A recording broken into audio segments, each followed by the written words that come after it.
Alright. So, I'm gonna break down, we just did this breath technique, so while it's fresh, let's review this, the daddy showed up, I'm on page 82. The manual, in your manual, guys, you can write, it's yours, so you can write in it, you can make your notes, you can. And that's why we did it one page, so you can have like room for notes or whatever, so anyway, these are for you to take and use and have. I still have a lot of my manuals, when my teachers, my first manual, they did it in like a binder. It's like a big binder, God love them, and I never brought it like.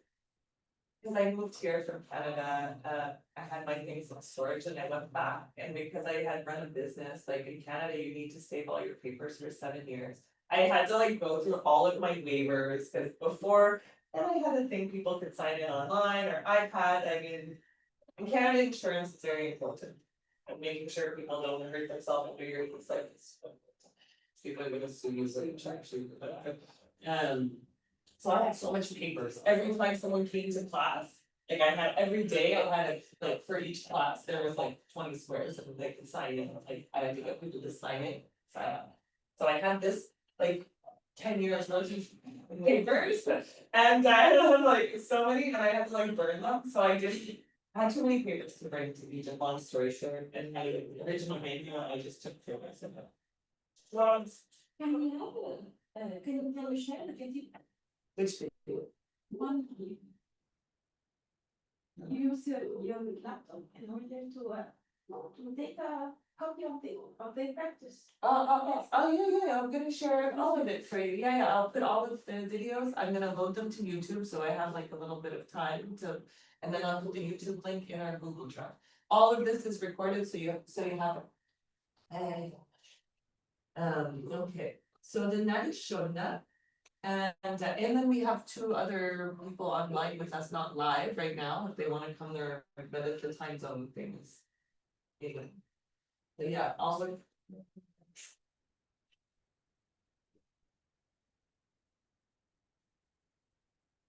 Okay, so for Nadi Shona, the one that we ended our practice with, our meditation or alternate nostril breathing, so. We didn't talk about it too much yet, it will be more on the philosophy side, but the nadis. Are considered to be energetic channels in yogic philosophy. In Chinese philosophy, they call these the meridians. So if you've ever had acupuncture, it's the meridians in which some interstitial fluid, interstitial is just like in between the tissues fluid, runs in between. And then they're like, is it inside the body or outside the body or where? It's just all in the mass of the body, this gelatin mass that is our body. So the nadis they're supposed to be 172,000 nadis that they've traced, and then also Chinese medicine has like 92,000. Like high number thousands, okay? High number thousands. And think about like how your blood runs in your body, or how all of these tubes and systems run in your body. This is one that sends your energetic prana or your energetic pathways. So start to get comfortable with the idea, if you're not already, that yes, we have oxygen, we have blood, and we have air, that like the oxygen that mixes in our blood, but we also have prana. So prana is our electricity or life force, we're like pulsing. And like we were saying, fascia is everywhere nowadays. It's just part of the web or the mesh of our body, it has electricity running through it. Is it like a diagram, like an electrical diagram, like electricity? Probably not, it's probably something that looks more organic, like the roots of a tree or mycelium from mushrooms down in. Probably like the best visual to make for yourself is like roots from a tree or mold. How we grow like something, a spider web short. Spider web is probably even too symmetrical. It's not symmetrical. It's running currents through the body. So what makes the difference between a living body and a dead body is this animation.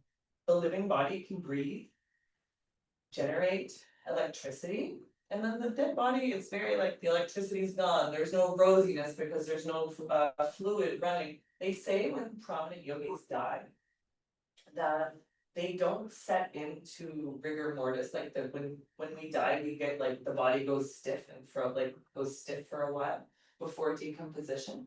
They say that the yogis who've been practicing for a long time don't even have rigor mortis for like 5 days after death. Because they've concentrated so much energy and prana inside of their tissues that there's this like dispersion effect. After their soul has left, or after, so we have. It's so interesting to be alive because we have many elements at work. We have the electricity, we have the breath, and then we have the spirit soul.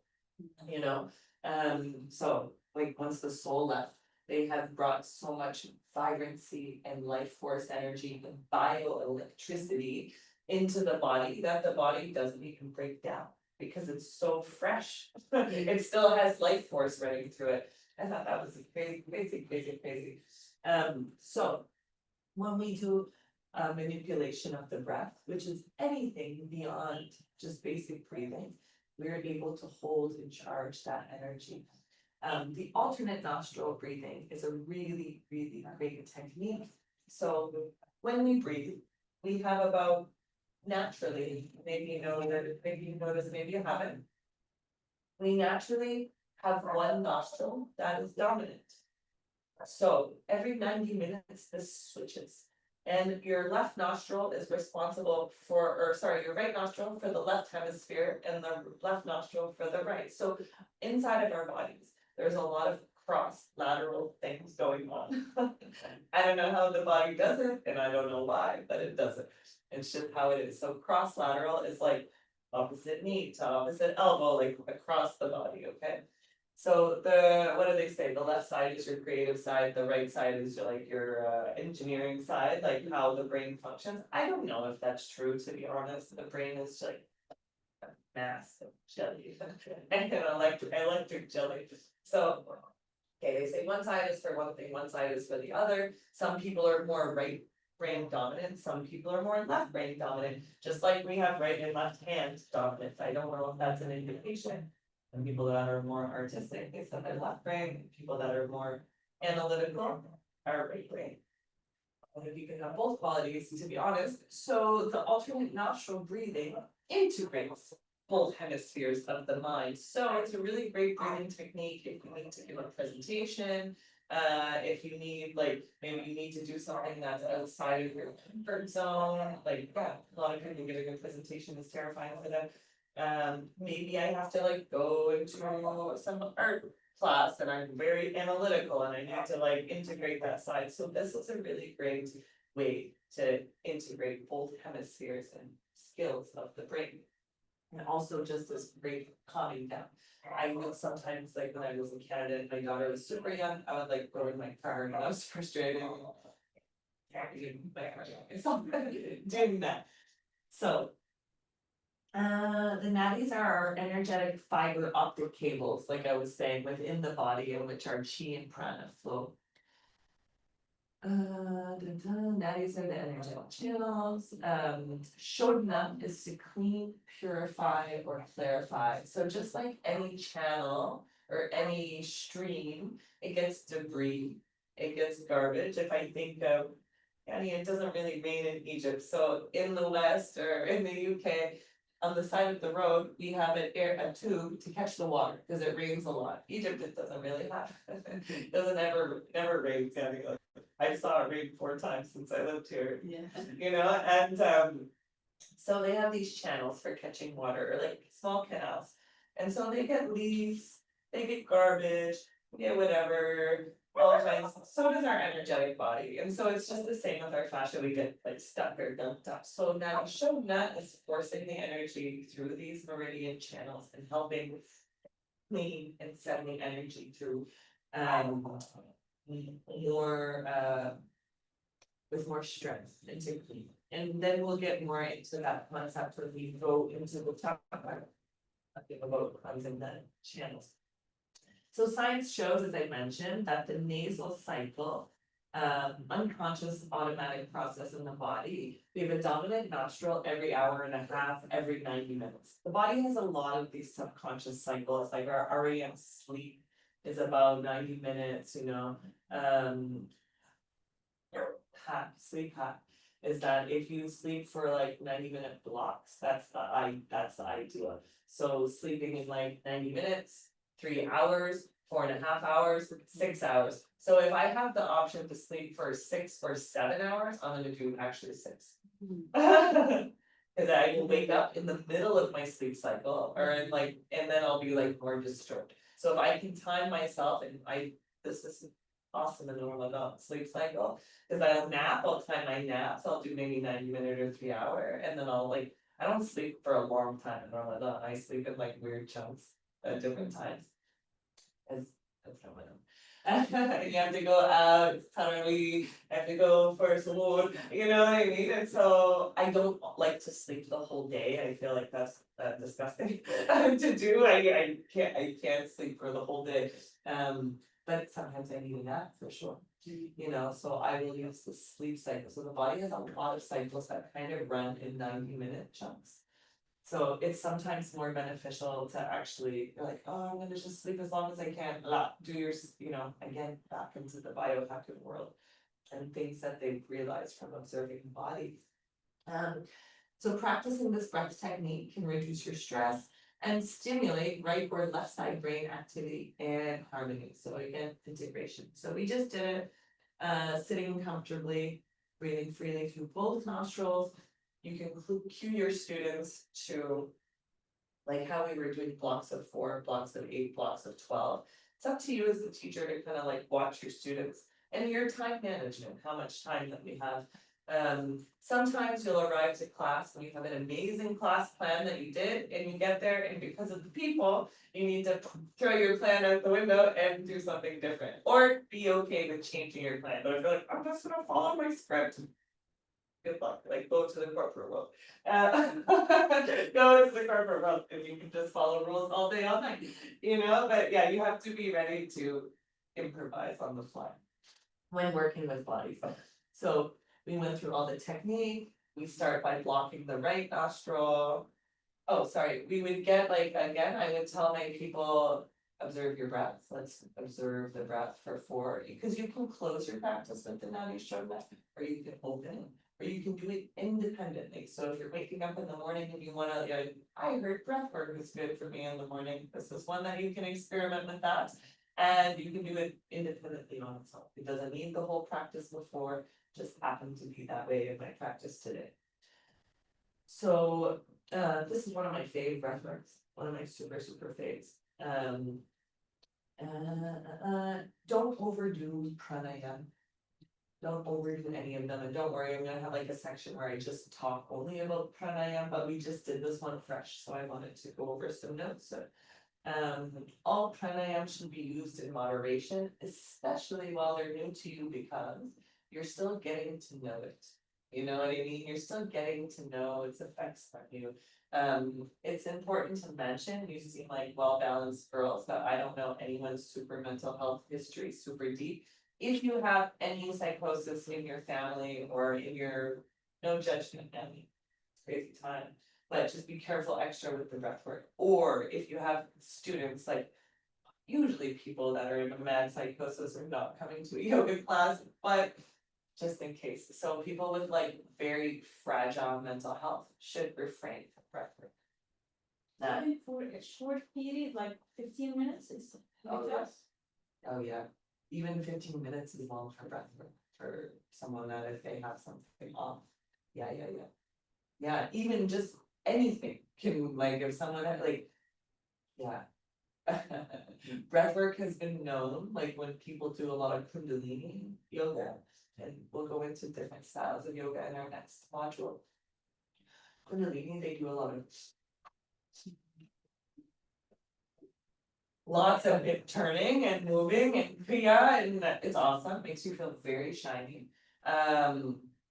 It's very psychologically disturbing if you're not stable. So just remember, it's better to go slow and very gentle with people, because you don't know what people's history is, even if you think if they tell you they don't, you know, so go better slow, and then you get better as a teacher observing people and getting to know. I can look at people now and I can tell when they have schizophrenia, psychosis, I can't pinpoint it exactly, but I'm like, this person has something, I can tell by the look and how their eyes small. Like, that's how much I've worked with bodies, you know, yeah, like you'll start to recognize your sensitivity grows.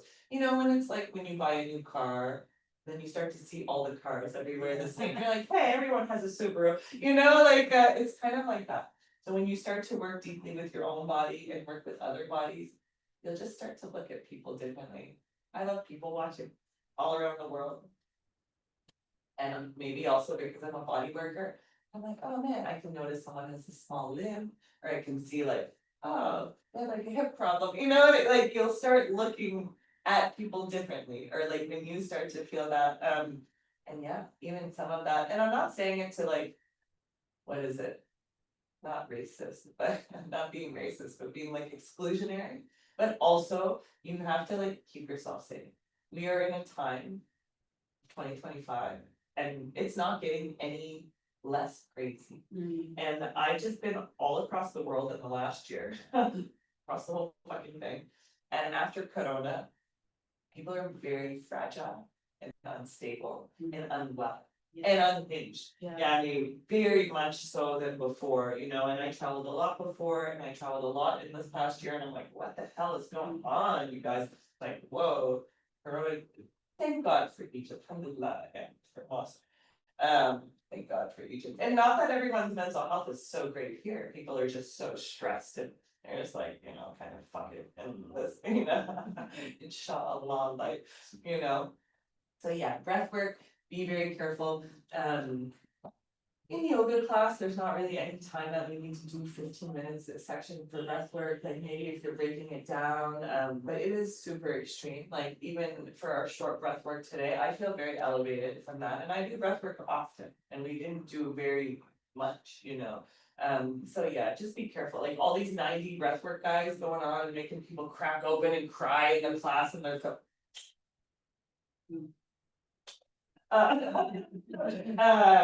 It's not a good idea. Good luck. Good luck. Like I said, there's a lot of elements from yoga that people are taking and commercializing the breath work. Yes, it is transformational right away, but do you think you should just go if I've been pent up for years and I'm like, oh, I didn't express myself? Do you think it's a good idea to go with a group of strangers with some headphones floating on a mattress in a pool and go open myself in that position? It's really not, you know, and these people are not psychiatrists, they're not psychologists, we are not psychiatrists or doctors even. We're yoga teachers, and sometimes these people get a little, and then they'll make all their disclaimers, I'm not a doctor, you're acting like a doctor, you're acting, you're prescribing, you know. It's even, I have an excellent eye, like I told you that my story, I was sick one time in Canada. I had an infection in my pleural sac, there's a bag around our lungs. And I went to the doctor, I said, I have an infection in my pleural sac. He was like, how would you know this? Are you on drugs? And I was like, no. I was like, I'm just a body worker, I know my body. He sent me to the doctor and to get my referral. I went for the x-ray, this was my problem exactly. So like, this has been my whole career, but I'm still not a doctor. You know, even my perception is really sharp and good. But I still, and even I can see things in people that I'm like, maybe, you know, we're still not psychiatrists, we're still not doctors, and even if we're very well-rounded people, I don't wanna go into the depths of someone's mind with them. That's a stranger in my class, I don't. I wanna feel everyone to feel supported and good. It's not my place, it takes too much from me, actually, it takes a lot from you. You don't know what you're gonna get in there, really, you don't know what you'll get. So. That is showing that. Any questions from that breath work, any observations or feedback, you know, themselves? I have asthma. So sometimes like when I'm doing this breath work, because I've had asthma since I was a baby. Sometimes I'll get into a place where I'll get into that initial panic. Like it might bring up a panic. So like you're saying, I have to do it for quite a short, like shorter. Shorter increments, And I found like when I've done classes in the past, they'll do like your longer. Like breath work sessions. Right. And then I'll feel like, actually bringing more tension into my body.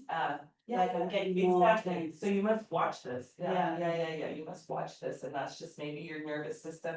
It could be something that you can override eventually, Yeah, when you have the more of knowledge and time of observing your nervous system. yeah. It's like when I'm running, and people are like, don't you get dizzy? I'm Mm. like, yeah, I do, but I just recognize the feeling now. Mhm. So it's like now when you feel that panic, Yeah. you can start to watch yourself with your internal observer mind, okay?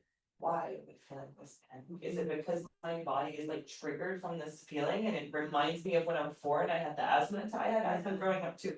Since I came to Egypt, started smoking shisha and cigarettes, now I don't even have asthma. And it's not like the air, this is not asthma, this is the Germans, and the air is not even good, you know what I mean? So it's like now I don't have asthma, but I remember when I was a child and running outside in the cold air.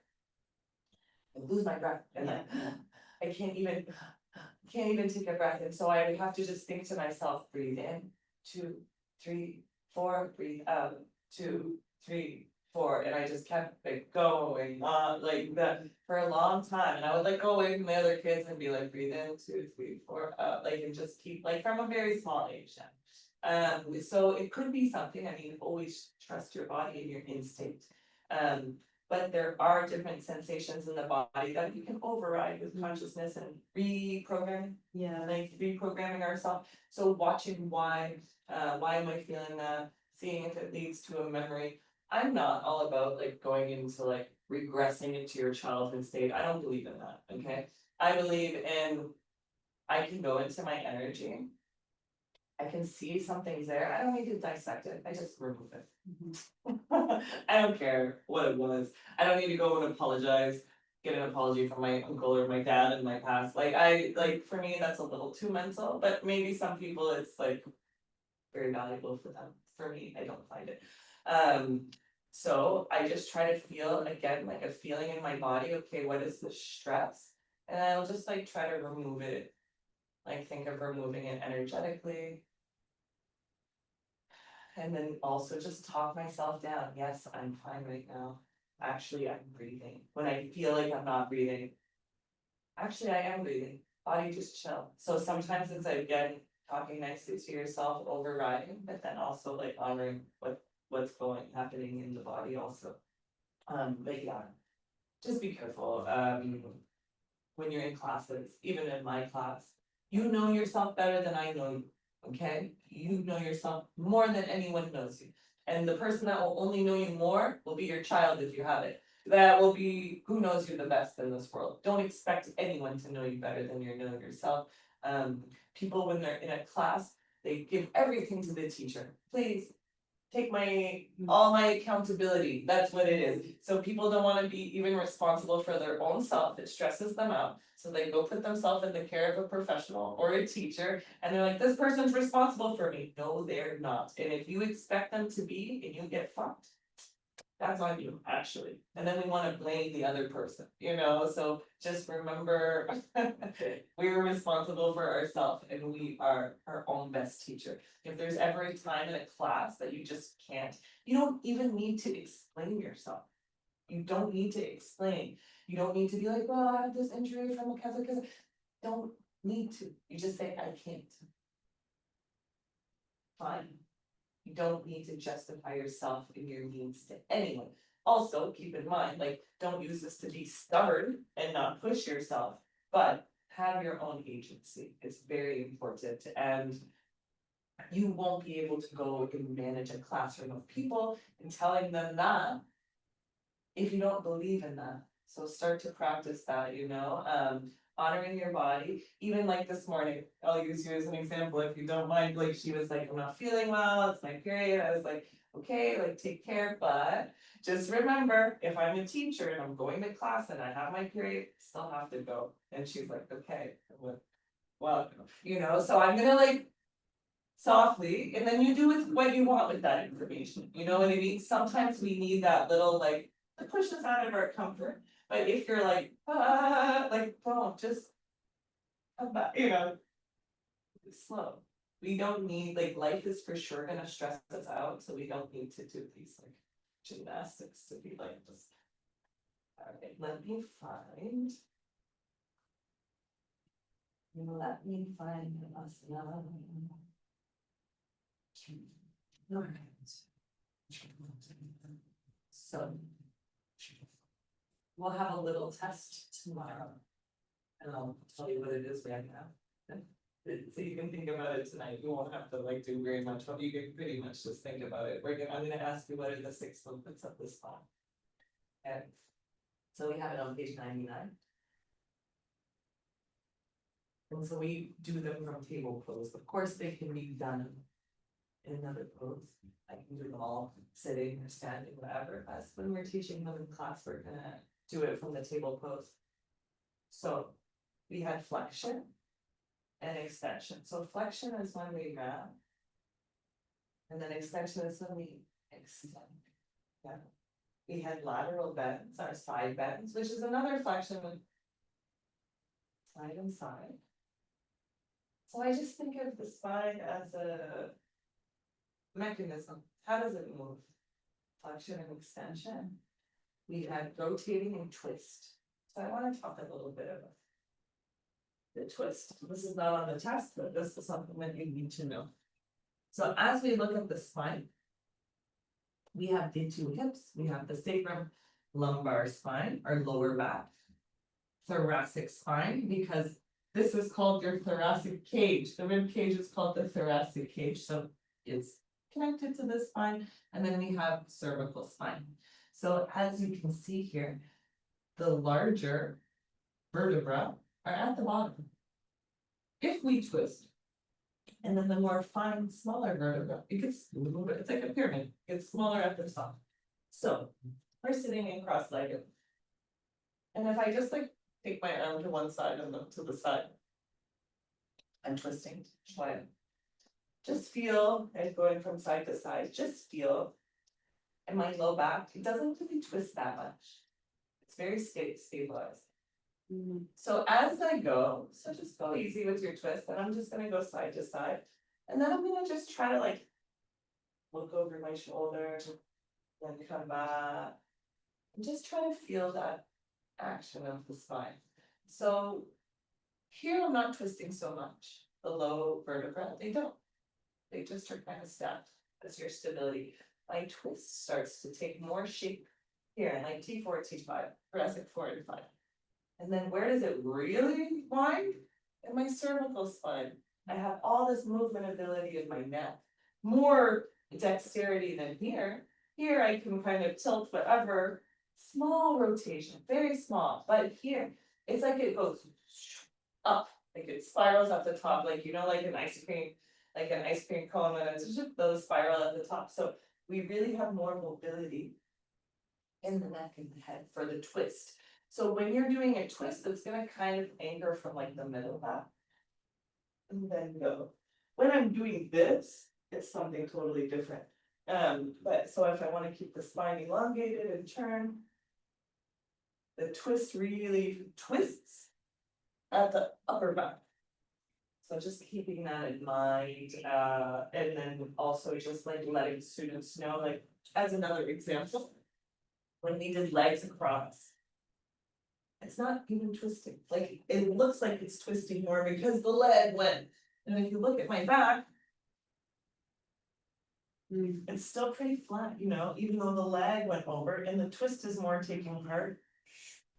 Here in this part of the body, and a lot of times in the school of different yoga schools, they'll say, look the other, you don't have to, you can just let the hand go where it goes.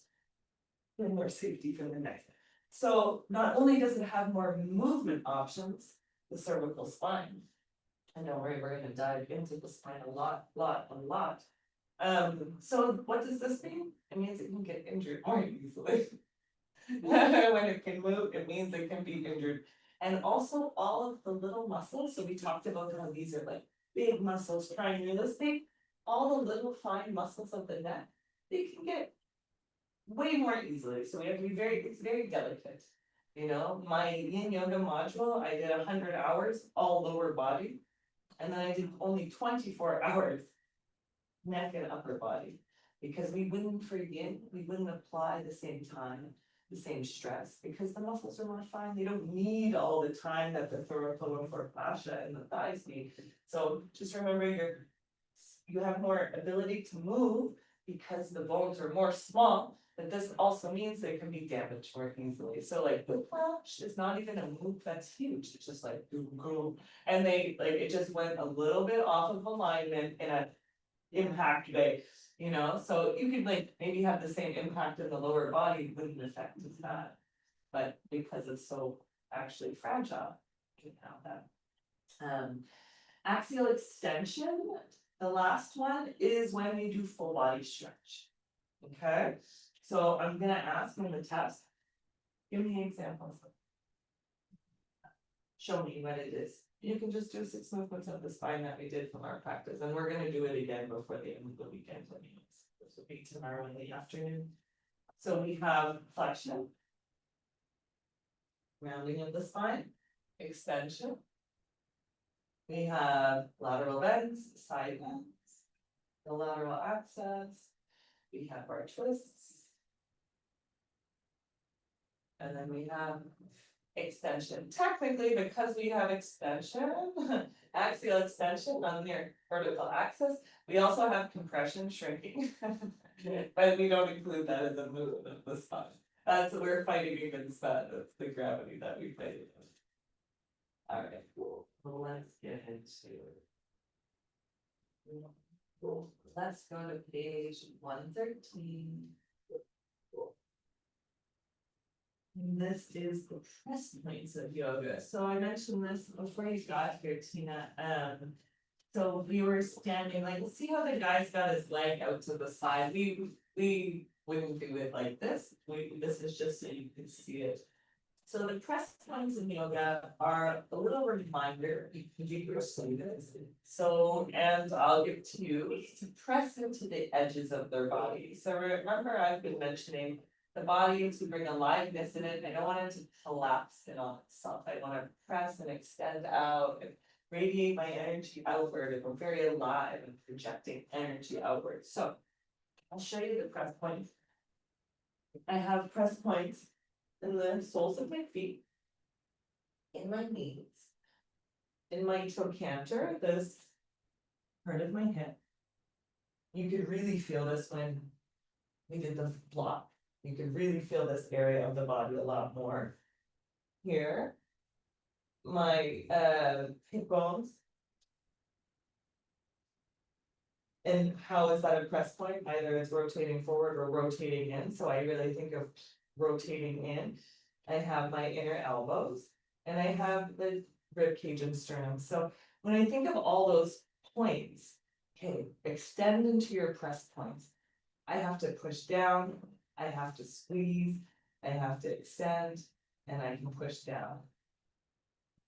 So we also have the press points on the back, the shoulder blades.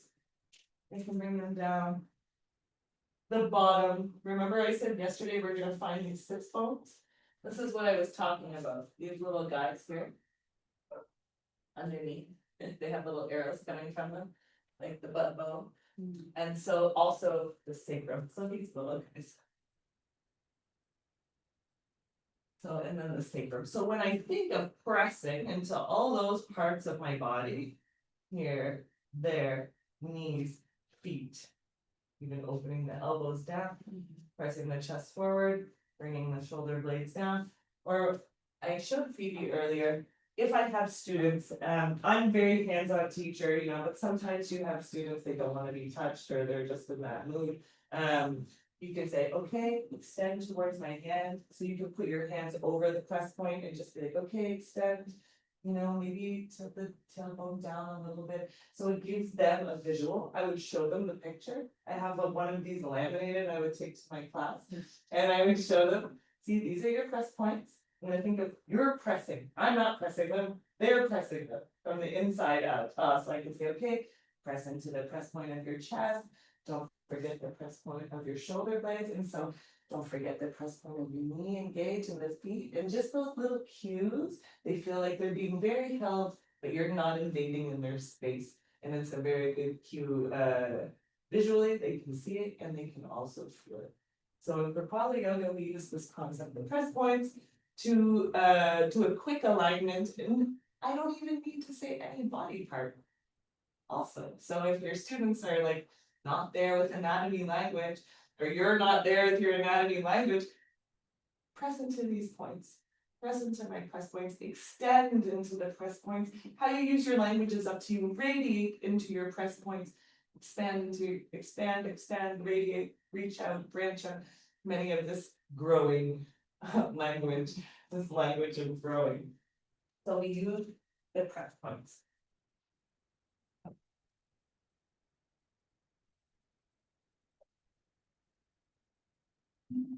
Well, yeah, I don't know why I did them in alphabetical order, but we never really run them this way. So then we have our pose list. I have them broken down. If you're making your own practice routine, like I'm gonna tell you, just do sequence one a lot. Do sequence one as the list in your book a lot. It's just here. Page was it on? So nice. And this thing after all our process.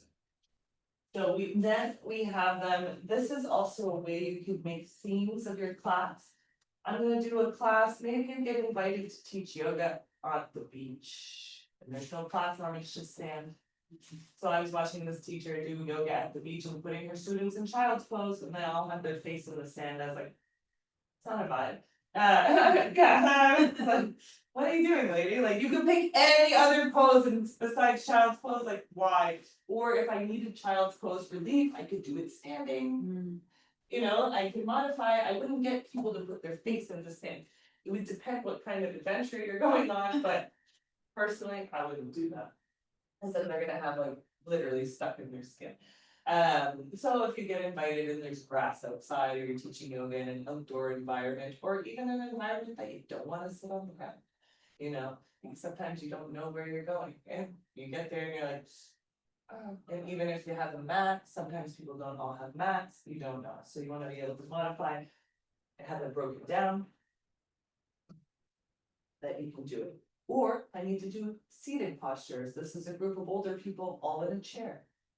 Truthfully, you can modify all of the poses, and we'll get to that later on, to be done in a chair. To accommodate people who can't stand or in a wheelchair, we have options for all of those, mountain pose, five-pointed star, you know, different options, you can do them all. Half moon, whatever, do a lot of seated, but we have our already seated poses here. Standing poses. Inverted, that's just when you're upside down. Maybe if you know you're working with a group of high blood pressure, older people. Don't put them upside down. Don't. And then, you know, anyone with unmedicated high blood pressure, they shouldn't have their head below their hips. It's just, yeah, it's very disturbing. Yeah, for that. So if you would do a modification, forward fold for them, it'd be here. And just don't put them head below the hips, cause then it's just like, even people with unmedicated blood pressure, bringing the arms overhead is the same thing. Cause the blood is coming down and it's Yeah. gonna pressurize them, so if that's a question that I ask when especially when you see like the old British guy with the red nose, you're like, you know, like him probably should be upside down, usually. Downward dog, I would just simply avoid it or do it on a wall, like against a wall. And some different things like that, so. Yeah, knowing again, when we go deeper into each of the poses and their contraindications. That the prone, that's all the belly down poses. When you're belly down, maybe I have a group, like I said, they're very overweight, very robust. Overweight people do not like to be on their belly or their back in yoga class. Like very big people, Egypt is not like the West, I mean, I had some very crazy body types that I've worked with over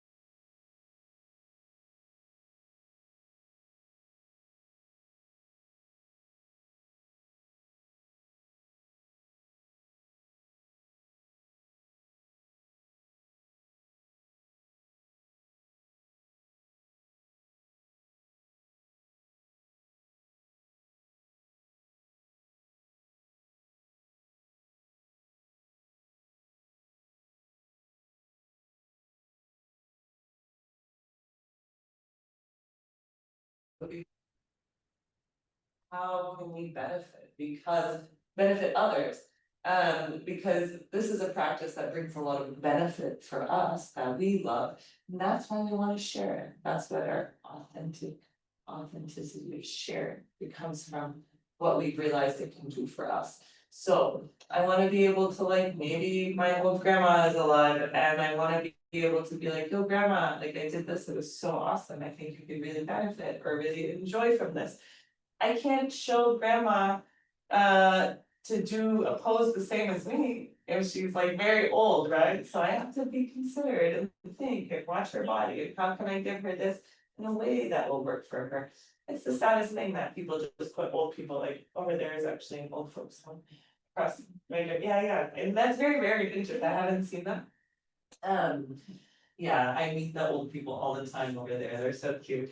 And they're so old, like they're so, they can barely, like, they're in the wind and they're like, ah, you know, like, they're like, it's like so much, so for me to expect for them to hold their arms for 4 breaths.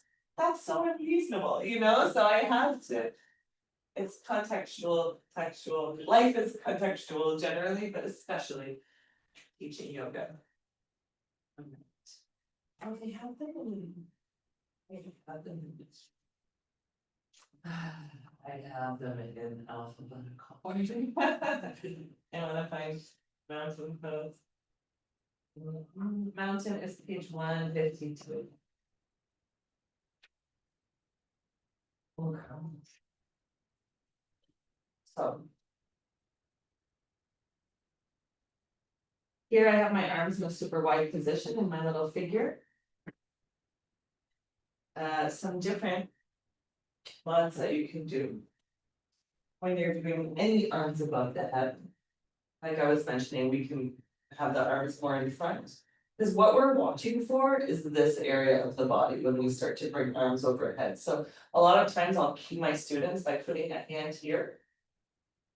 Cause it's very normal, people bring their arm up the whole. And then they're like this, I'm like, bro, do you even feel comfortable? You don't for sure. You know, they're like, I'm doing it. Okay, it's like, no, you're not, so I cue them to put this here and then just to bring the arm out. Again, like I told you, my build, I'm very long, I'm lanky, I'm long, I have like athletic, but I'm lanky in my arms and upper body, so it looks like they're going longer than they are, okay, but trust me, it's an illusion. So think about maybe like someone of the body type. Like a Irish guy, like kind of stocky, or even, yeah, or even we have a lot of Egyptians that are like short. Like that, and their arms are short, their legs are short, they're short and compact body type. So a lot of those people, this as an example, so for me, I can take my elbow. Right across my body, no problem, this arm goes. For some people, they're gonna go to here and that's their max. A woman with a big chest, she doesn't have the room, it's gonna be out, you know, she's not able because of the body. So we have to look at bodies and see how we can modify, so again, the cue of rotating. Sometimes I'll get the class first to have the hand down. And then rotate it up. And then they're gonna start to learn about the range of motion there. So holding here down. Some people will rotate here, some people will rotate there. So first I get to know their rotation. Why the rotation? Because when I bring it up, it's rotating. It's, yeah, so we can start here. So when we learn how everything works, so first my hand is down, I'm like, okay, hold your shoulder down, keep that collarbone open, and think rotation. And rotation. And rotation. So when we bring our arm up, there's rotation happening in the shoulder. So some people might like hit bone on bone when they get to here. Some people might be able to go way back. Some people might need to be more wide. Another option is when you have the strap. Is to also take the strap and guide. It can be here again in the front, it can be up. But the strap is a really good guide or a cane. Sword. Or a sword. So I that rotation of the shoulder, and then remember, it's not necessarily symmetrical, so doing it for both sides, if you're working with a new group of people, you know. I don't know what people are doing nowadays for like series, I think people are really going drop-in style. For yoga classes, you know, I think, so you might not always have the same people every week. This is frustrating as a teacher, it's really nice when you just have your chunk of people, that's why I'm very like, I love to promote. Going and working in corporate places, because then you have the same group and you're like grooming them over a certain amount of weeks. And as a teacher, it gives you really better continuity. It's Yeah. really, I mean, get ready to deal with this in your reality, but it is frustrating when you have a new group of people every week. It's like you kind of. You can't teach as well as you like. You know, because you can't go slowly through every class. So yeah, methodically. You can't go so methodically through every class because people came for movement. They don't want to know all the details every time. If you're working with a group of people for 4 weeks, 6 weeks, 8 weeks, 12 weeks. You can go more slow and build. When you do your practice teaches, yeah, I will say like minimum doing like a 4 week, like in between. You can do it online, you can do it with your friends, you can do it with your family, but see if you're able to have the same people. For that, and then they can also give you feedback, and they can give you, but. Just to accept reality and prepare you guys for the reality of teaching in 2026. That.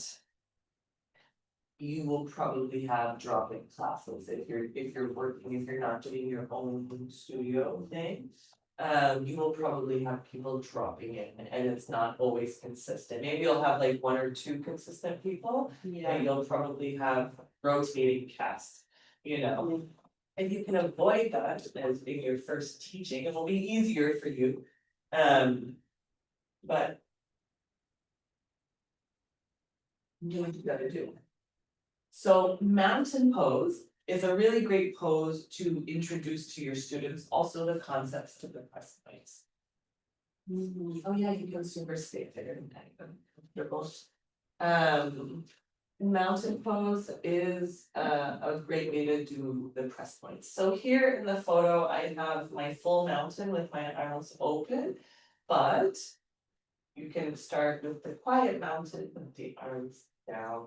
So all of the press points apply here, the feet, the knees, the hips, the rotation of the pelvis. And the chest reaching up, the collarbones dropping down. I could have my arms down. I like to have my arms. In anatomical position, they call this. So when I'm just standing. And turning the hands forward, this is called anatomical position. If you see like any picture of a medicine in science. It's usually like this. With the head turned to the side. Yeah. And the 2 arms like this. There's also a very famous statue in Egypt. The Selket statue, there are 4 statues on when they opened King Tut's tomb, it was the statue, she's like this, but she's a little more extended. It's very welcoming. You know, so it's that, she's kind of in the, I mean, the ancient Egyptian. I won't even start with that. They knew some stuff. Yeah. So, we say for the energy extension. We have all of everything getting set up in the pose, like I said, prep the arm, prep the shoulder, if you notice that someone is like struggling with the shoulders and the upper body, tell them it's fine, they can omit it. They can even, sometimes I have some students. I would tell them, just pretend you don't have arms. The arms was just adding another layer to that they just weren't ready for, they were getting so frustrated. So just pretend you don't have arms, and rather to get them to cross and close the energy, I would get them to just. Or hold behind them. Or. Put them on the hips, you know, like how about you just forget about the arms for that. And just focus on that. So, we wanna think about extension. We had axial extension for one of the movements of the spine, that's what we're not going into. Extension this way, back bend. when we're in mountain pose. We're doing axial extension, straight up. So you see how the skeletal, she has the hook on the head, and be hanging. And so sometimes I like to have my high ponytail on, and I'll help me come up. So. Neutral pelvis, so I was talking about the position of the pelvis yesterday. This one, it will be neutral, and you can also help your students find that feeling with the blocks between the leg. To have that strong pelvic feeling, and to have the ischial tuberosity or the top crest of the hip bones rotated in and not rotated back. So I think like there's a few different ways to cue that. You can think bring the pubic bone through. And the tail is pointing down. Or one or the other, you can think the pubic bone comes through, or the tail is pointing down, or the water bottle between the ribs. There's many ways to cue it. So I'm gonna always give you like all of them. But I'm gonna also relate that it's all the same thing. Different ways of saying it, and then maybe you will find different ways of saying it as you experiment in your own body. You'll be like, oh, it's kind of like this, and then you'll have your own way to say it. And you're welcome to use what I'm saying, that's why we're here, but you're also gonna develop your own, and I wish that for you also. So, again, axial extension, and then we breathe. Sometimes people get into any pose and they're like, I'm here, and then there's no breathing, so it's like, okay, breathe. This will be the main thing that you tell people as a yoga teacher, and where's the breath? And we're breathing. Again, many ways to say the same thing. And breathe. So, breathe smoothly and hold the pose. So, we were talking a little bit about the meter of the breath. So, if I'm in the mountain pose and I'm breathing and my breath is like consistent and strong but soft, cool. I can be, if I want to be more intense, more fire, more burning, I can be like. Nothing's stopping me from if I do anything. And I bring that kind of breath, it's gonna make it way more intense. I remember my brother when we were younger, he's like, yeah, I could just lift weights like a normal person. He goes, or I could do it like this. I was like, you're right. So I always, when my teachers spoke about the breath work, I just always remembered this clip of my memory from my brother, and I was like, it's the intensity, you can turn it up how intense you wanna be, it's the intensity of the breath, so anything I'm doing, I can be like. It's qigong, it's floating, I could like.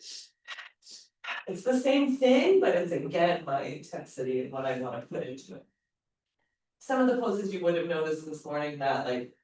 We're holding and then we're like, oh, this is like more strong than I thought, even though we're going at it from a soft way, you're like, oh shit, this is like, and then you feel like sweat coming a little bit, So we can manage this experience with how intense we're breathing.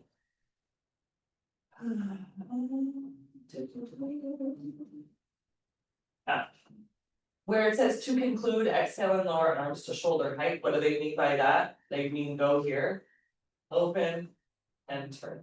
Not necessary, but very organized. So as a yoga teacher, what you're helping people do also, in addition to all of the nice effects that yoga can have, strength, flexibility, relaxation, you're also teaching them to organize their body. Most general public are not organized. How they walk is crooked, how everything they do is like off balance, there's no elegance, there's no grace, so you're helping bring grace and elegance, which is organization. Into the body, so when you have very deliberate movements like this, something very simple. Versus just coming down like this, but when you're like. Palms open and then turn it, it gives it like just a little more awareness of detail. That people are not used to having in their life, and that detail is what we're really lacking many places. So attention to detail, because most of the time we're rushing and the attention to detail is lost and we get lazy and our lines get like cut. So that's what I mean when I say lower arms to shoulder height, from here lower, and then turn the palms down and bring them down. At conclusion of posture, close the eyes and tune into the sensations. That's with all of them. That's our 2 breaths inward that we went inward. So again, almost all of the postures standing or and sitting refer to some of the alignment points. So it goes back to the test points. A lot of them, we have repetition again and again, and it's just an arm extension or a leg or a little position change. A lot of them. So we have here the press points. And this is another way to help your students. Feet, tailbone, chest, crown, fingertips, wingtips, which are. Yeah, actually, if your wingtips. And here I don't have any like strong benefits listed or contraindications. If you can stand, you can most likely do this. Contraindications I mentioned were some things in the shoulder, people having frozen shoulder. If people have issues, they probably know. When I go to a class or a workshop, I often ask, does anyone have anything I need to know about? Any pregnancy, knee injuries, high unmedicated blood pressure, I'll do my list like that, you know what I mean? And then they can choose to tell you or not. But then maybe someone will be like, yo, I have my period, pregnancy, like those are things that a teacher you should know. I'm not gonna get a girl on her period to do like the ab works that we were doing, the low ab works, it's gonna be. It's the bad time for everyone, yeah, so why would I do that? So you wanna just let people know that you have their best interest, so anything I need to know about this. High blood pressure, unmedicated high blood pressure, if it's unmedicated, they probably don't know, Yeah. and you have to like get good at scanning them, they have this super red face. Like people who are alcoholics, masala and that type. We don't have that much of that here in Egypt, but it's not impossible. High unmedicated blood pressure, period, pregnancy, knee issues, recent surgery, hernia, herniated discs. I don't wanna go through so many medical things that makes people nervous, so I'll just like keep, it makes people nervous, they're like, do I have these things? You know, okay, yeah, so yeah, neck issues. Pregnancy, period, knees are really important because knees can put people out. Like if you hurt your knee, it can be bad, and we have to walk, you know what I mean? Neck is a little even more manageable, but we really wanna care for the neck because it's so delicate. But like, you can't walk out of there. And your knee, you know, so really wanna be careful for knees. I kind of joke and say, the knee only flex and extends, it doesn't twist at all, and if it does, you're having a bad day, you know, like if the knee twists, it's a bad day for you, because it doesn't do that, as far as the joint goes. So, with the mountain pose, our basic standing pose, you can practice your mountain pose just when you're out and about. Notice if you're just like standing and waiting, how we kind of like. We can become lazy and like lean into one side or whatever, you can mountain pose. And just like ground, it also gives you a grounding effect, so some positive effects of that is immediately energizes the body and brings awareness to the body. And also a strong grounding effect.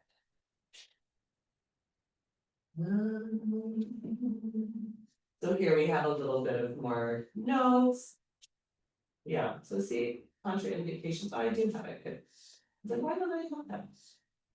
I do, recent history, shoulder inflammation and knees, so that's pretty much what I mentioned. People with unmedicated high blood pressure shouldn't take the arms overhead for any length of time. They can like raise in the lower if they need to. So common problems, this is what you need to watch for. A lot of people are pretty intuitive. And if you're doing it very in the zone, they're gonna be able to copy you and vibe off of you very well. And then you wanna demonstrate it for them. This is important. So if you're in a beginner class, like say you have 4 students and you're gonna take them for 4 weeks. And you're gonna work progressionally with them, and say you're doing sequence A. What I would do is I would demonstrate the pose first, I would do it, I'm gonna show you what this pose looks like when we went into pigeon as an example. It's like, okay, we're going into pigeon, we also can do, we can do figure four. Can be one or the other. I'm gonna show you both, then you can choose. So first I'll do it, I'll kind of like walk them through it. Like kind of how I was doing it, I'll walk you through it, I'll show it to you, I'm like, okay, now let's do it all together. Especially when you have fresh new students, that's the ideal situation, that's like the perfect situation. But like I told you, we might have imperfect situations where you have new students and you might not have time for that. Or your students want something a little more intense. They don't wanna learn. They just wanna follow and check it. There's that too. Yeah, people that wanna deep dive, people wanna be like in and out. And I wanna feel like I did something transformational, okay, go to 90 breath work and go like cry about your grandmother, your past life or something, you know what I mean? Like it's like, go ahead and do that. Again, it's super grounding, if you're working with a population that doesn't have a lot of movement, again, older people, whatever, you're gonna kind of figure out what's your niche. Everyone has their own niche. And don't think that you don't have a niche, you will have one. You will.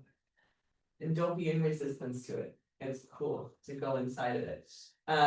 Regardless of your niche, mountain pose is super foundational and people can get a lot from just putting the block in the leg and just standing and breathing. It can be like super mind opening for them. I didn't know I could get so much benefit from just standing, or they realize how checked out they are or how non-engaged they are in just standing.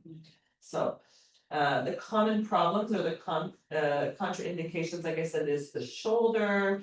That's gonna be for any time you bring the arm overhead, not just this pose. Common problems that will make your pose weak. Poor foot position. So I mentioned we have the tripod of the foot, the ball where the big toe meets, the ball where the little toe meets, and the heel. So we have kind of like triangle. So we have this position and we wanna try to have our feet there. So we don't wanna be rolled in, you don't wanna be rolled out unless it's the direction, we wanna try to balance.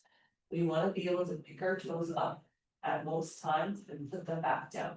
If your toes are like, your foot, and a lot of people are like this. So you'll kind of look and people are in their mountain, but they're like. I get people that kind of lift their toes up, spread their feet wide, because think about like a big cat or a tiger, like when it puts its foot down, And again, I'm coming from the dance world into the yoga world, so we did a lot of walking. And I did a lot of walking here where I had to have my balance. And I had to figure that out because I had a lot of drills where I had to do stuff on one foot. So get people to do kind of like the seaweed, I get them to shift back and forth, bend the knees, because some people just go straight, like just get them to have some more melting, say, okay, let's just have some fun and let's like pretend that we're a piece of seaweed in the sea and we're just getting pushed by the water, and so this just lets that lets their mind go into free form. There's no rigidity and a little bit of creative movement, which sometimes we need that, even though we're teaching a format, we still sometimes need to bring in the mind tap of creative movement. And so, okay, and I'll just encourage you to lift your feet slightly off the floor and place them back down. You can think about a big cat spreading out its paw, and then bringing your feet closer together as we come into our standing mountain pose. And so after, because if they just like get up and like stand, often they have a foot like this, one on the side, often they have a foot like this, maybe their toes just do this. A lot of people, when they get over 35, they have a lot of foot problems because they didn't keep it moving. They have plantar fasciitis, they're wearing heels, they're wearing shoes too small, whatever. And they have they can't feel their feet also. Like I mentioned, people cannot feel their body. It's a problem actually for them, but and can be for you when you're a teacher. Weak arm and hand position, so what does that mean? Even if I'm in quiet mountain, I don't wanna be like loose.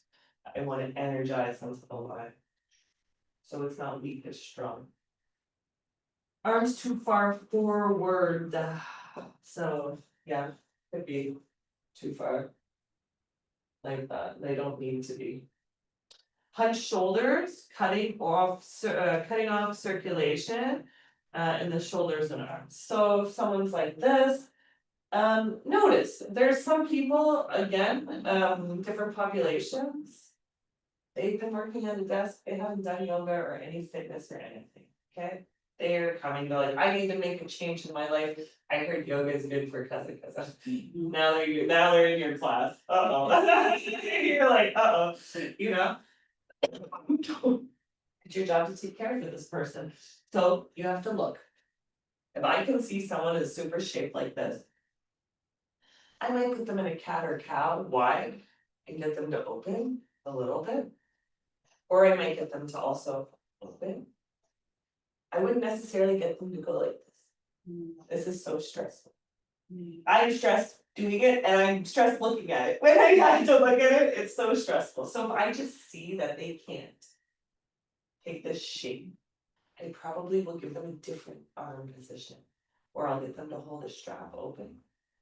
Engage your arms this way, down, so then they're here, but they're working, or even behind. So, and then think of opening your chest, see if you can pull the shoulders down, some people simply can't, you know, so you're gonna work with all kinds of body types. And I think it's just getting more severe. People with the, and then the young generation born on phones and iPads, yeah, you think about them.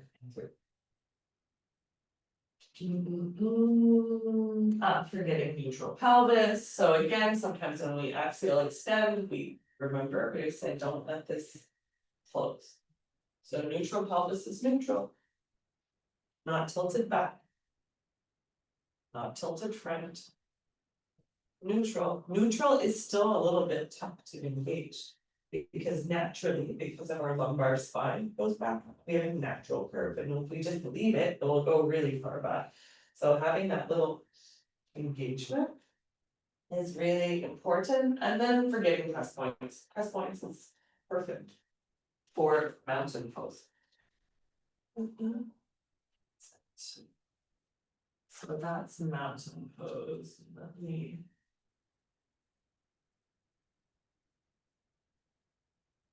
What's that? I don't know if anyone else has them.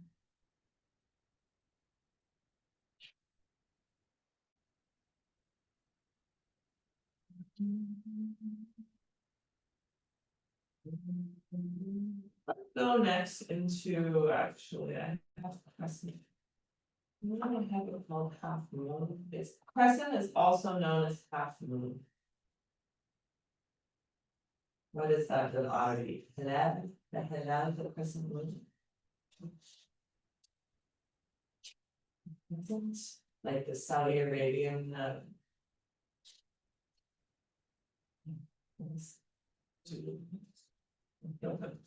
why did I do alphabetical order?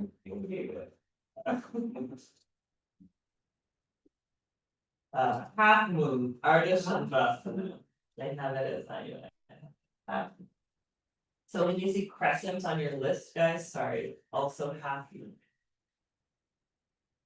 So this is a continuation of Tadasana or the mountain pose.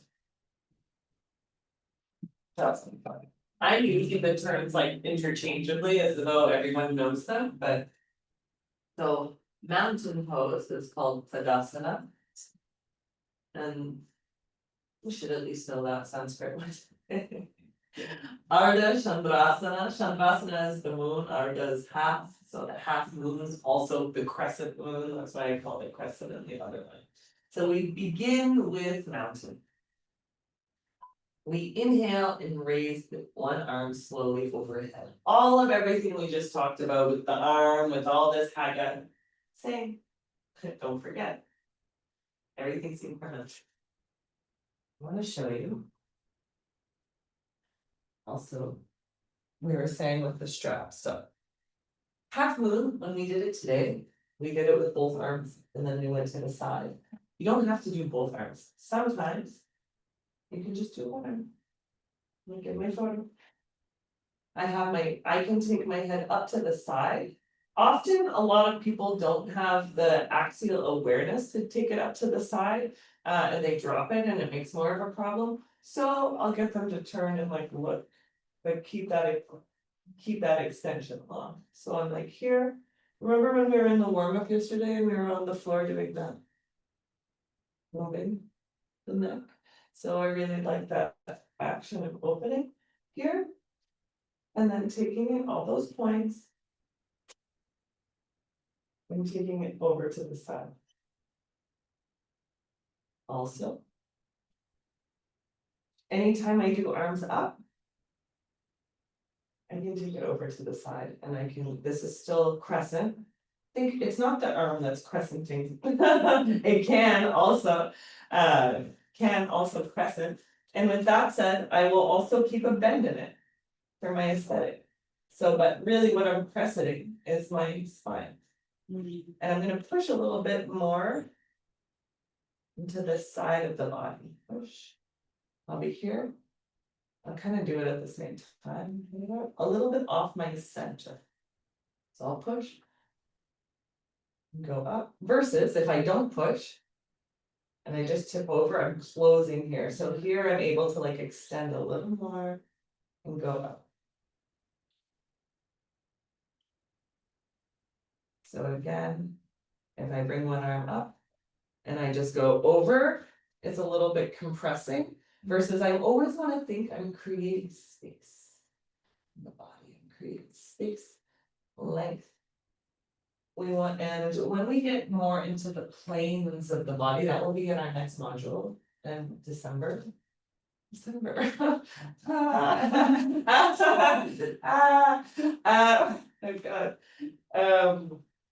Because this will be important to think about. It's a little bit confusing, the terminology for a lot of people, but it doesn't have to be.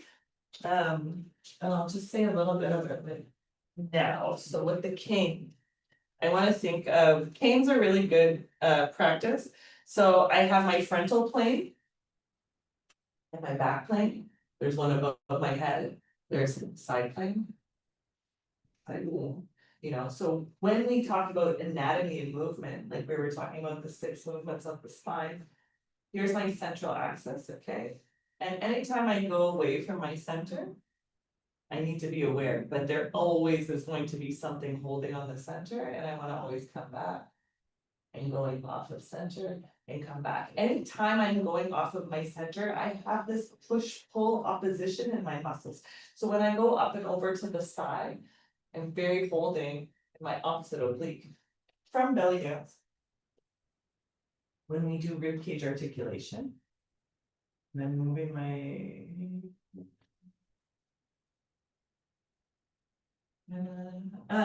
when I'm sliding my rib cage to the side, though, so when I slide my rib cage to the right, it's my left oblique engaging, and you can see that. And then when I slide to the left, it's my right oblique engaging, so it's actually a pushing muscle happening. I'm not thinking muscle do this, I'm just moving and I know that it's the muscle that does that. So when I go up and over to the side, it's kind of a similar, the support is the same. This is not supportive, but I still want to stay like that. This is the supporting and holding and stretching all at the same time. All at that time. So we have all of the similar press points as we did for the mountain pose. We have those variations for the arms. Again, the most important thing for any pose that the arms come overhead is to keep this area. So I always think like, you know, those necklaces. See my screen. You know those necklaces with the little lady's face, and it's like this little area of the lady, like a cameo, a brooch with a little lady. Or like on the piano, the statue of Bach or Chopin, the bust. So this is a really important section of the body for performers, for yogis, for anyone interested in public speaking, for any human interested in amplifying their presence and awareness and their look. Very aesthetic. So if I'm closed in this area of the body, it's gonna like, if I talk to you like this, I mean, you're still listening because you're paying for your class and you're here, but it's gonna be less engaging than if I open and I like reach to you more through this area of the body. I had a student the other day, That she came, she was in crisis, I might have mentioned her already, I was like, babe, you're not breathing here in this part of your chest at all. Like this part, I could see like an energetic ring close. So by the end of the session, we like opened here a little bit for her. And just like, I was like, just here and massage yourself in this area, because like, this is not a part of the body that has active muscles, especially women, we have fat over our pecs, our breast tissue. So this is not an area of the body that gets enough blood a lot of the time. They say for women's health is like breast massage. I go, I think you need to like give your tits a massage. I was like, that's your homework, is give your tits a massage. You know, I've never been a huge chested girl. I was like, my boobs were different before I breastfed and anyway, it is what it is. So people with more tissue mass have more to work. Yeah. So we also have lymphatics, our lymphatic system, when we go into systems of the body. Lymphatic is really interesting. Because it doesn't have a pump, so the blood has a pump, the heart is pumping the blood through the body. The lymphatic is just system of water and fluid, finer fascia, that's in there, and it only moves from gravity. And our breath is also a pump. The blood is pumping the blood, so it kind of moves it, but also like shaking helps lymphatic, and like trampoline, jumping, little bounces. Helps lymphatic system and your legs up the wall. So if you have an older relative, or your own self, you get swollen legs, it's your lymphatic system, so. You have different points of drainage for the lymphatic system behind the knee. In the groin, in the crotch, in the armpit. And then they also will be here, but we wanna drain them into the armpit. So we can get a lot of inflammation through this area of the body around surrounding the lungs and around in the lymphatic system, and because we carry so much stress through the neck, that it just doesn't flow. So a lot of people, you bring a hand to their neck, the back of the head, it's usually warm. It's usually like, not just warm because it's like an intimate place, but like radiating heat, like inflammation heat. So most of us have a little inflammation in the back of the neck. So even you can go from the forehead back to by the temple, behind the ear and down, and then kind of taking down towards the armpit. So think about it like if you have any shit here, I'm gonna clear it, I'm gonna sweat it. Sweat it up, so just think where you have the points, you know, when you get sweat behind your knees, lymphatic drainage. When you get sweat in the crevice like your underwear crease, that lymphatic drainage, you know, so if I'm doing massage on my leg. I'll bring it up and towards the back of the knee, and then if I'm doing my thigh, I'll bring it towards the groin. See, I'm doing like sweeping motion with the muscles, spiral motion. And then here, even in the body. Okay, and again, now your phones are gonna like pick up all kinds of stuff from the algorithm, it's gonna bring you all kinds of weird videos, you know, so you'll see. There's like a lady on the internet, she does, I think she's Brazilian, she has these like rock hard abs, and she uses like a wooden thing on her abs every morning, like, you know, she's doing lymphatic drainage and she's moving fluid, it's swelling fluid, so. Moving that, foam rolling is another way you can do it for the legs, it will really change the appearance of the body quickly. Foam rolling or any, I have this tool that I love, I've had it for so long. I've traveled with it, this is like a roller, a hand roller.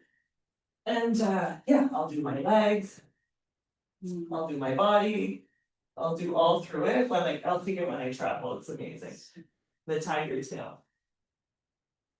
Now they're not the same as they were, but yeah. So again, in the half moon, we wanna think, again, going back to the planes, like while I had the cane.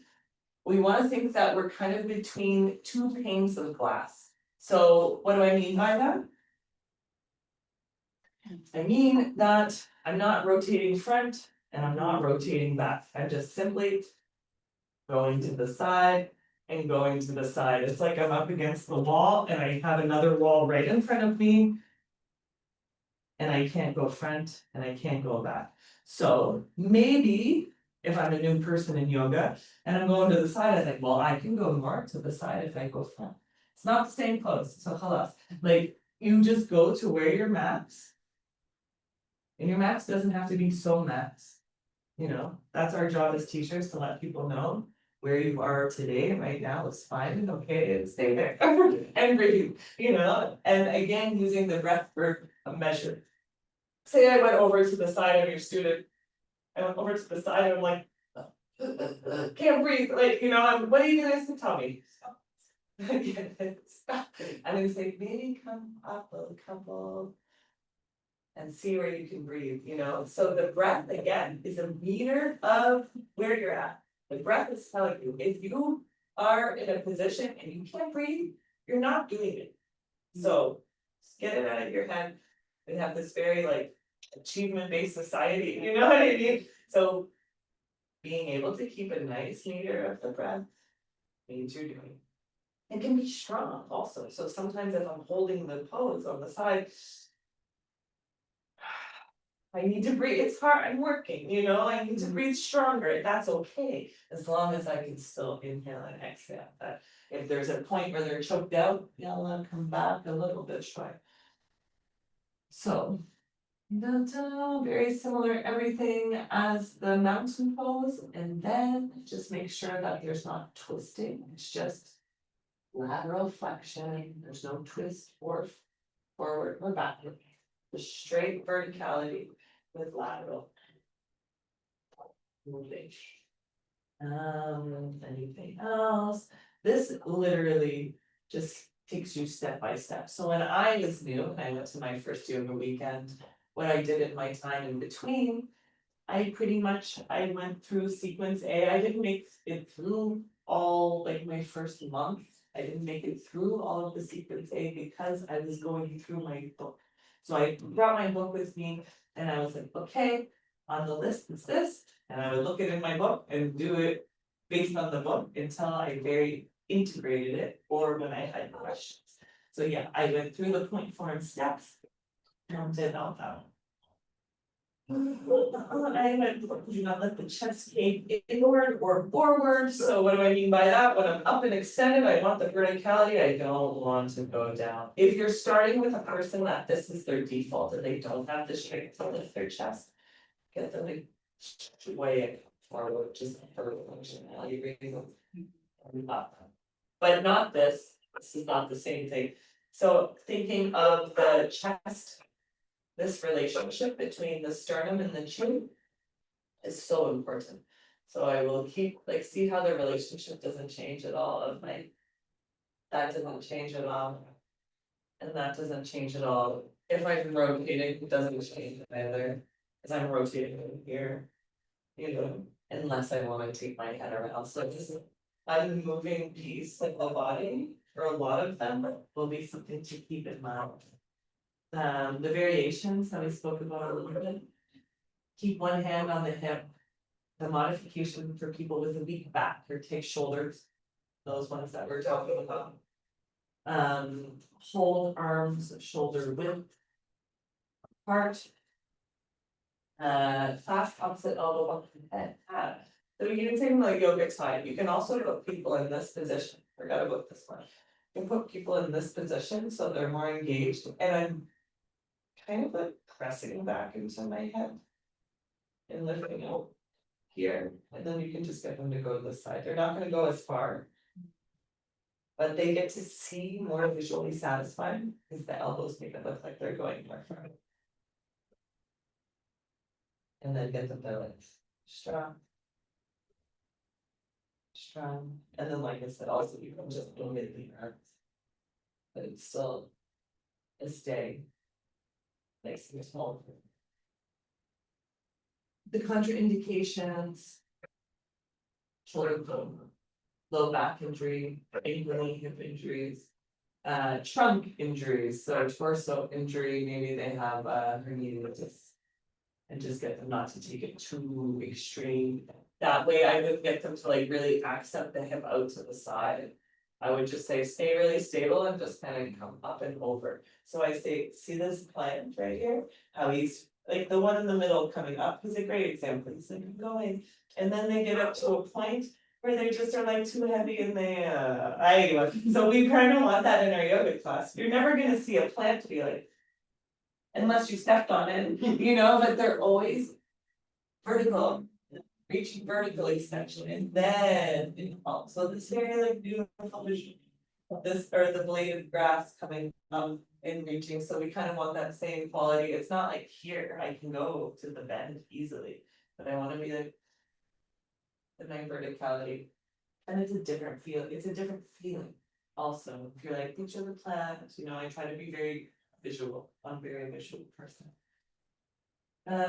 Anyway, so the common problems is, as I mentioned, the two panes of glass, not being between the two pane of glass. Not pressing into the hip for that nice curve of the body, but like I said, some of the contraindications are maybe don't press into the hip. And using the block between the legs as a teaching tip for giving them that strong stability. If you see that, like, they're just not there strength wise. We can assist with the block and even just assist with the block so they can know the difference of the feeling.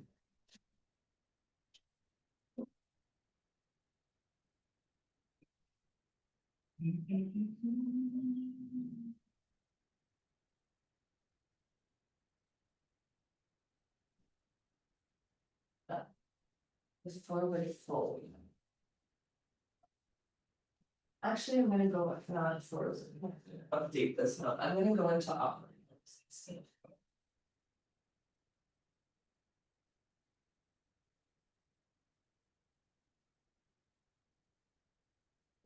On the first one, not the pose.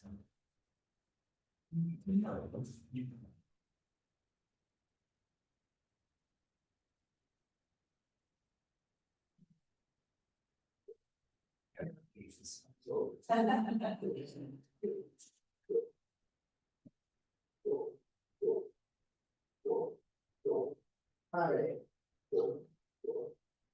So when we look at this, it's very solid position. Our press points are the feet, chest, brow, that's the crown of your head.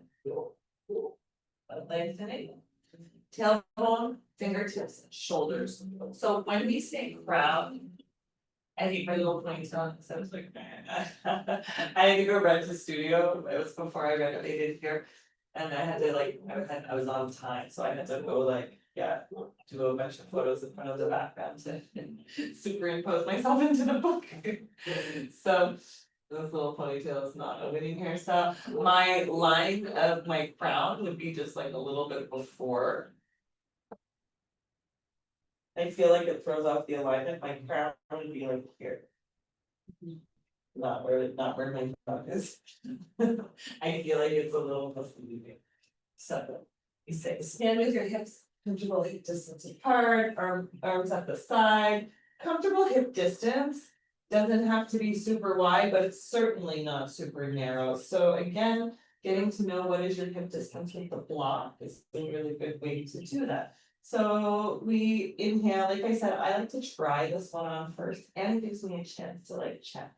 And then if anyone has any knee issues, it's gonna cry right away when they go to try it. So this is a good way to avoid perpetuating more knee issues. So we want to like they're just going back. Just going back. So some of the main things, they're gonna go back with the tail tilted up, you're gonna say correct it. And again. This is a brave corrector for that, I can put my pelvis in the right position here and then go back and it's so stable and I'll just like adjust my feet around that. But it does end up to be a little tighter position for the feet. I like to go a little slightly wider than my hip distance apart for this one. And not turned out, but not super straight either. And that's just for my own knees and my own spiral of my body, so you'll have to figure it out. Usually they start with the feet forward. So as I hinge from the hips and I go back, again, this crown of the head. Here. And then arms are big. If we come into any of the arm problems that we talked about from that, again. Here. And you can just omit the arms, also. A cane or a stick or something's really great to kind of help people, you just say here, it gives them the visual. And they don't need to go way up, but they can just here and they're extending. Like they're reaching. Sometimes for this one, if we're doing partner. I'll get them to do partner. Then you have your friend and then you're like leaning back from your friend and you're both like really, you can get way better stretch from that. It's really nice. So I have a segment of a little bit of partner yoga. Keep weight in the heels. As I say, your weight is gonna go so far back. Even you can prep your people with the weight to go far back. So here, so I'm overdoing it to show you. I would never go into it in my own practice. I'm never gonna do that. But I'm like, okay, I want you to really see where I'm sending the energy. I'm throwing energy front. I'm throwing energy back. And you can clearly see it. Like I'm like, boom. Like even too much back. Boom. So I want to really define the lines of energy for them. So as we are in the pose, we're holding, like I was saying, don't max it out, don't go to your maximum at first. You don't have to, you can, but you don't have to. And when I'm ready to come out, well, you can go farther than that, actually, you can be here. Here, keep going as you build your strength. You can roll up into the ball of the foot. It's super important if you go into the ball of the foot, it's in the ball of the foot. So where the big toe is, not like this. This can really super damage your ankle. So if you're just like, just for a second, just please don't. So often I'll say, take the weight to the back of the foot, the back of the foot, the back of the foot. Usually when I go here, I'm not gonna release also, because then I have to come back up, so I need to keep my tension. And when I'm ready to like come back from here, I'll often roll and come up. So if I wanna work, if I'm working with the same group of people, maybe they're not there yet physically, but I'm like, I'm gonna show them what's next, so they can know they can get stronger and they know there's something else coming to keep them motivated, maybe. So I'm gonna say, okay, we're here, and when it's time to come up, shift your weight to the front as if someone's pulling your hands forward, push. And come up.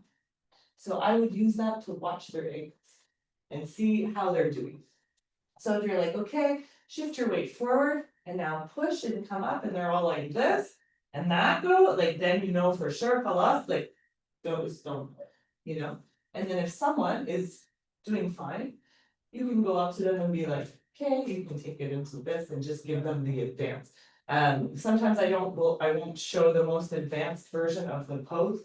Because I don't want to make everyone sad in the class. So there's different ways, like I call it trying it on.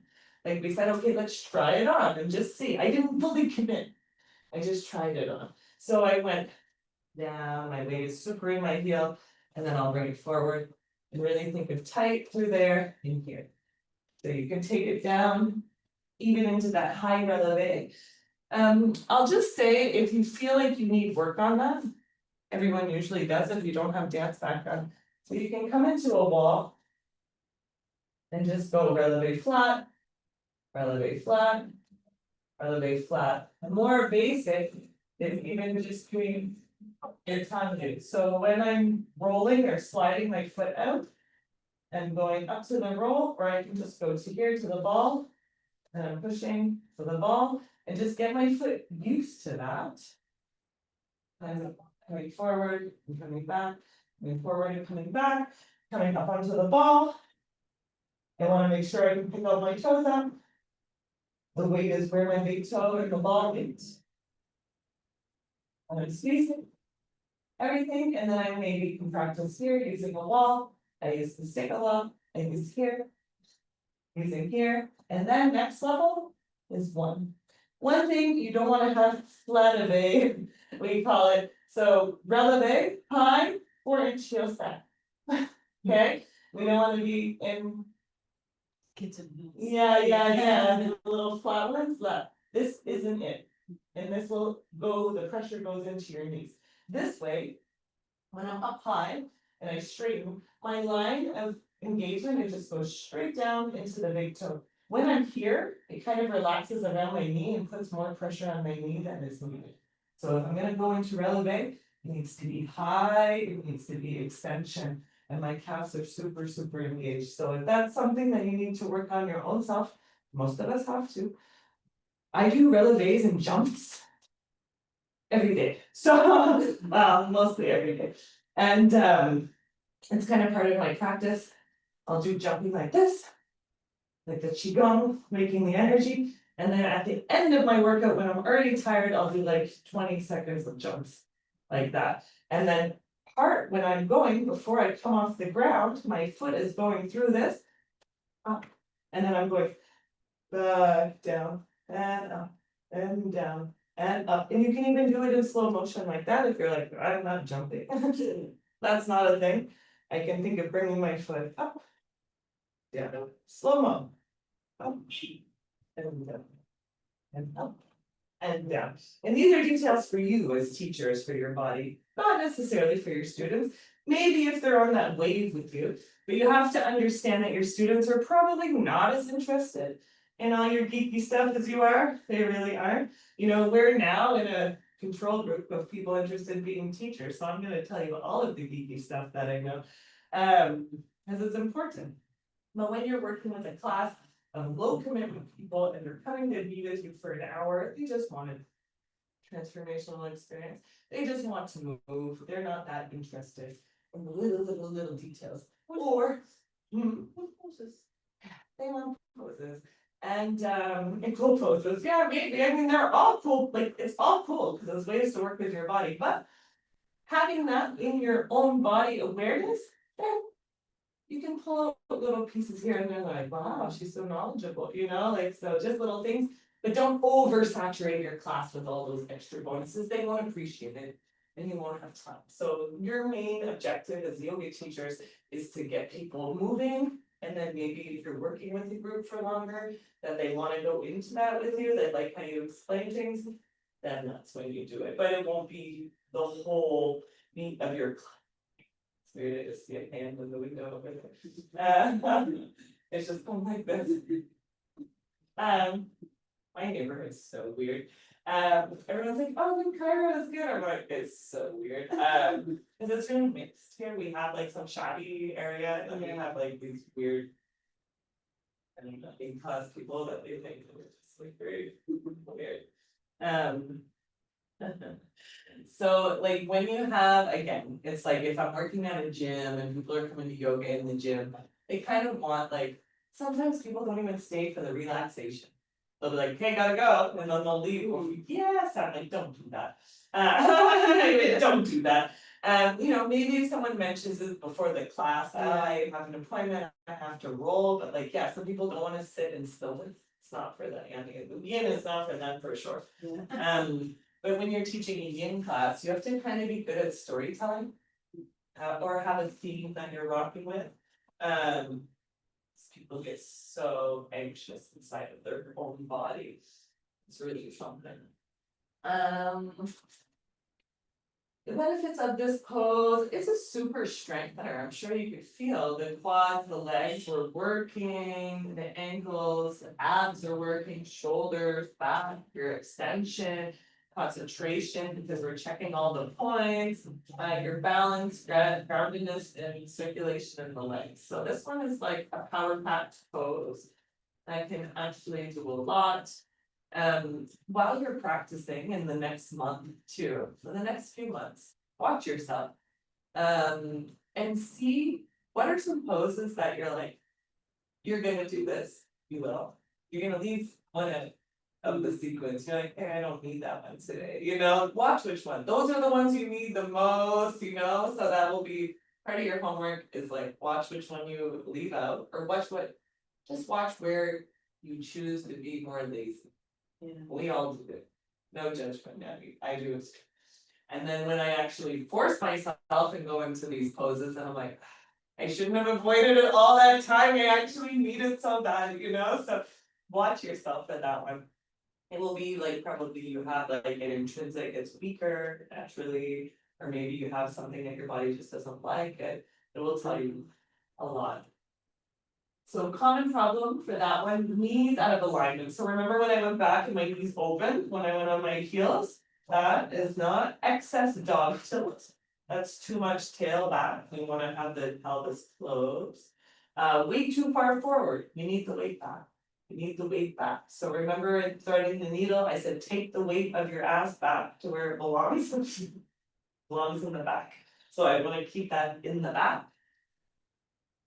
Face tension, yeah, that was a common problem, people are like, stressing and holding the breath, often together with face tension.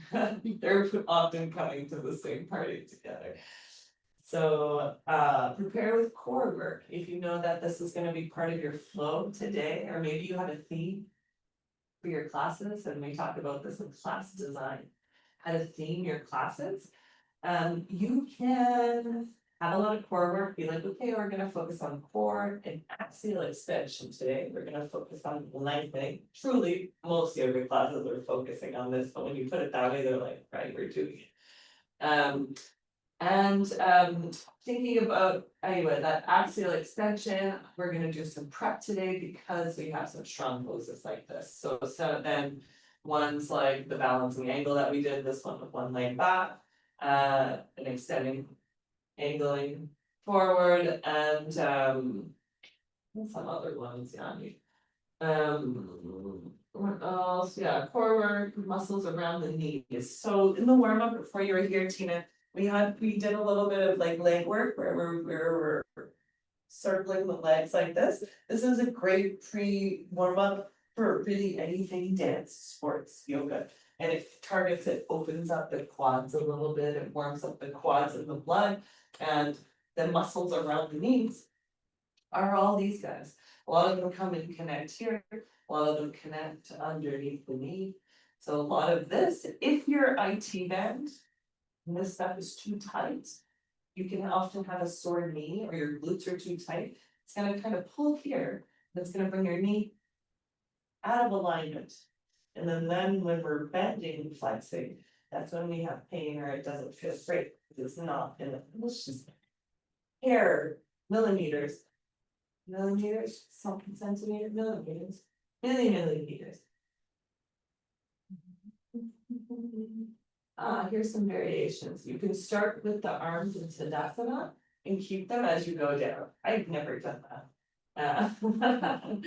I've never done that. It just doesn't seem like a good time. Maintain an arm position. And then coming up to the pose, maintain an arm position, and I will do that one, the variation thing. Not at all. Alright, let's do one more. We'll go balancing angle and warrior 3. They're kind of the same, not really. Warrior 3 is the most advanced version. So today we did balancing angle, it was that one. So, and see the progression. Then it gets into warrior 3. I'm just gonna grab my pen. Warrior 3 is when we become in the line. Number 3 and 4. Let's get them the little pictures on page 118. So we begin mountain, almost seems like a theme. We'll shift our weight onto one side and then extend one leg back, and it's a balancing pose and an axial extension pose. So because we're really extending, so if I'm in my mountain pose.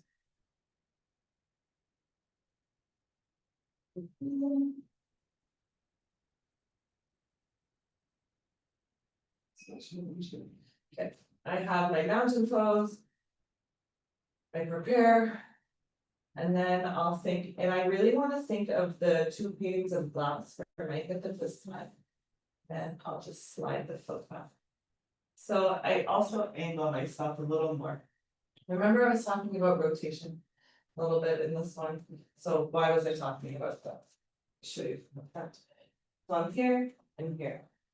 In warrior 1 also, we want our hips square to the front. So my teachers called it the headlights. If you think of your hips or headlights of a car, the lights on a car, I want them front, not like this, not like this. So if I just put my foot back and I don't pay that much attention, just automatically I open a little bit this way, right? So, like I was saying, we have external rotation, where I can turn my feet out, it's coming from here.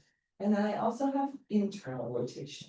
So from here, I want to have my foot straight. But to keep my hips in balance, I need to internally rotate. And I can feel this as I fold forward. If I just keep my foot straight and I fold forward, I kind of open wider. So I really over rotate. And it keeps me, like, I almost feel like I almost feel like I'm crossed like that. So I feel internal rotation. And then I'll press back from there. And extend from there.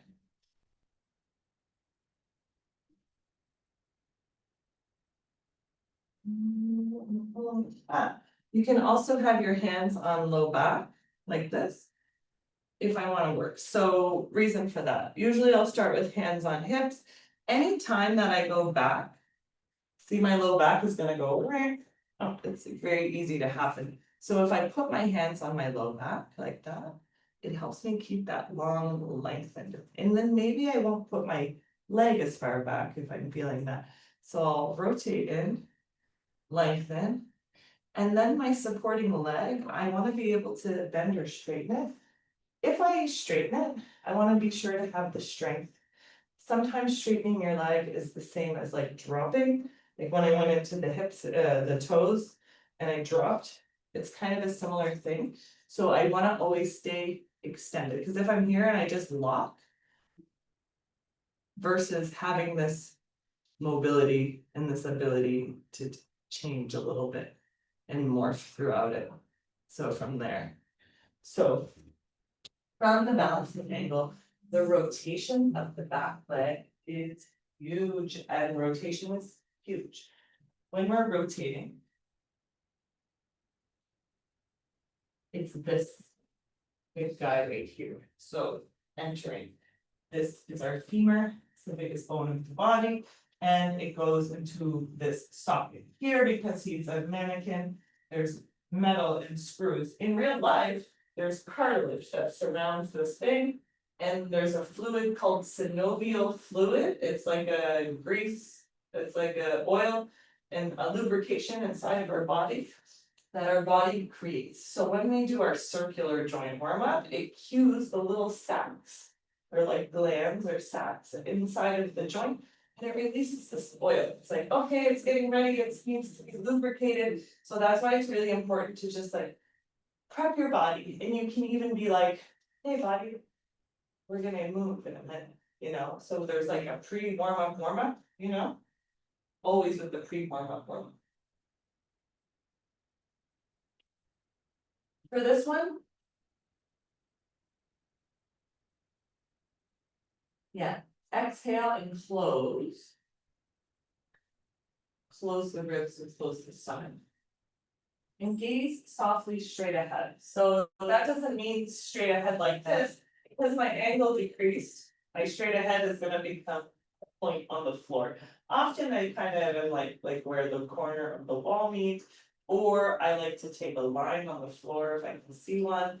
And there's many poses that will take a focus point that helps a lot. So you're just like looking around.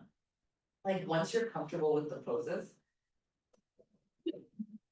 I tell students, I like listen to my voice, try to think I'm like an audio recording instead of looking at me, like, so that's why we demo the pose before they go into it, because. Looking at the teacher throws off your alignment. You know, so you want them to become used to what is the poses. Cause you don't want someone in downward dog being like, oh, you know, you want them to know what they're, that this takes time. Or working with students, and sometimes you're working with students and.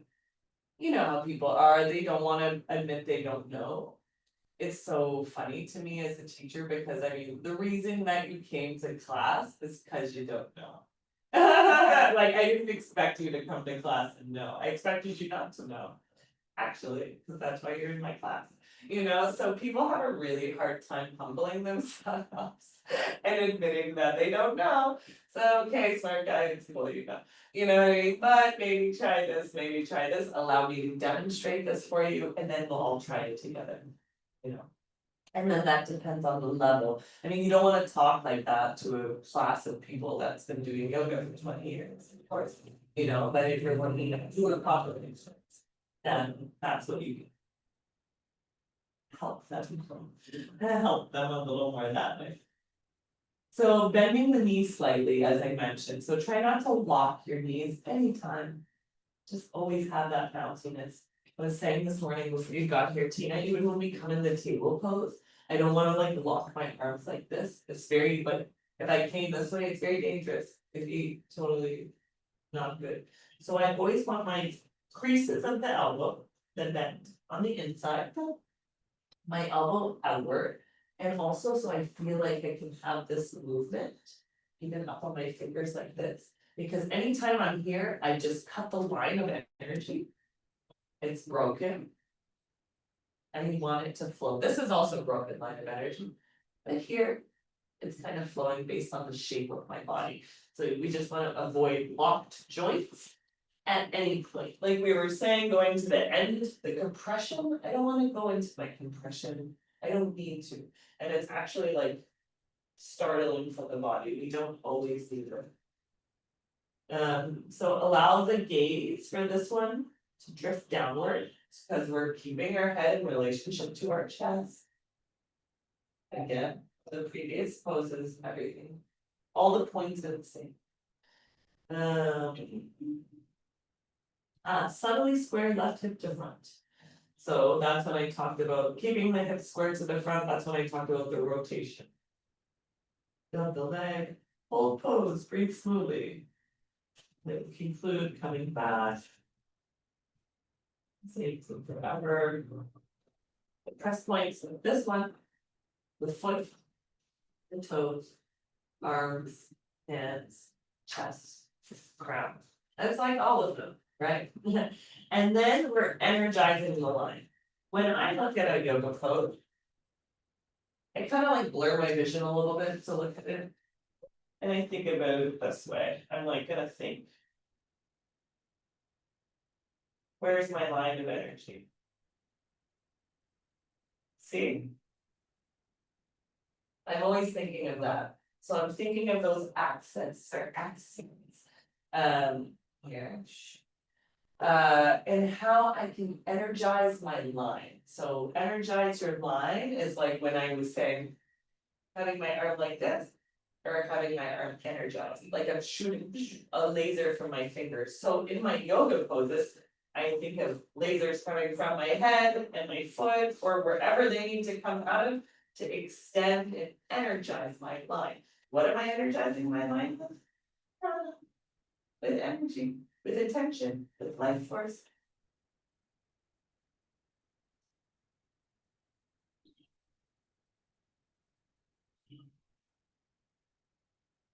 Benefits, this one is a big one, balancing poses are huge, you know what I mean, if you wanna like tighten up real quick.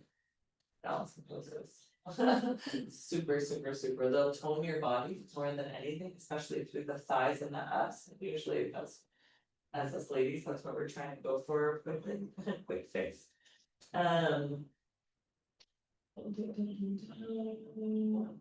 Problems, back arm not pressed into the side up. So when we have one arm up and one arm down, I need this arm like. Into your side and. Pressing down, I'm energizing into the line, so I have this like. Opposition, I'm being pulled in the opposition, so I'm being pulled up and down, it's like, you know, that pose, Pilates, they have. The bird dog, it's kind of like that, but we're standing. So bird dog is a good way to train. For that one, by the way. This is a good posture for everyone as it progresses gently in degree of challenge. And it's a good preparation before you get to the more advanced warrior 3, which was the picture 3 and 4 there, so. This pose like is very unassuming at first, when you just step the leg back. So people can super stay in that position and just be very extended. And then if they have the ability from all that arm, upper body stuff we spoke about, if they have no problem with that. Then. Continue on, and they can take the arm, and all those things, and just start with the lower body and the rotation to start. And holding on the hips, and then if it's there for them, then they can bring in the arms, so those variations. When you go into the warrior 3 variation. In the third little picture, I have my arms forward. Like reaching forward. And then for the final one, I brought my hands back onto the hips.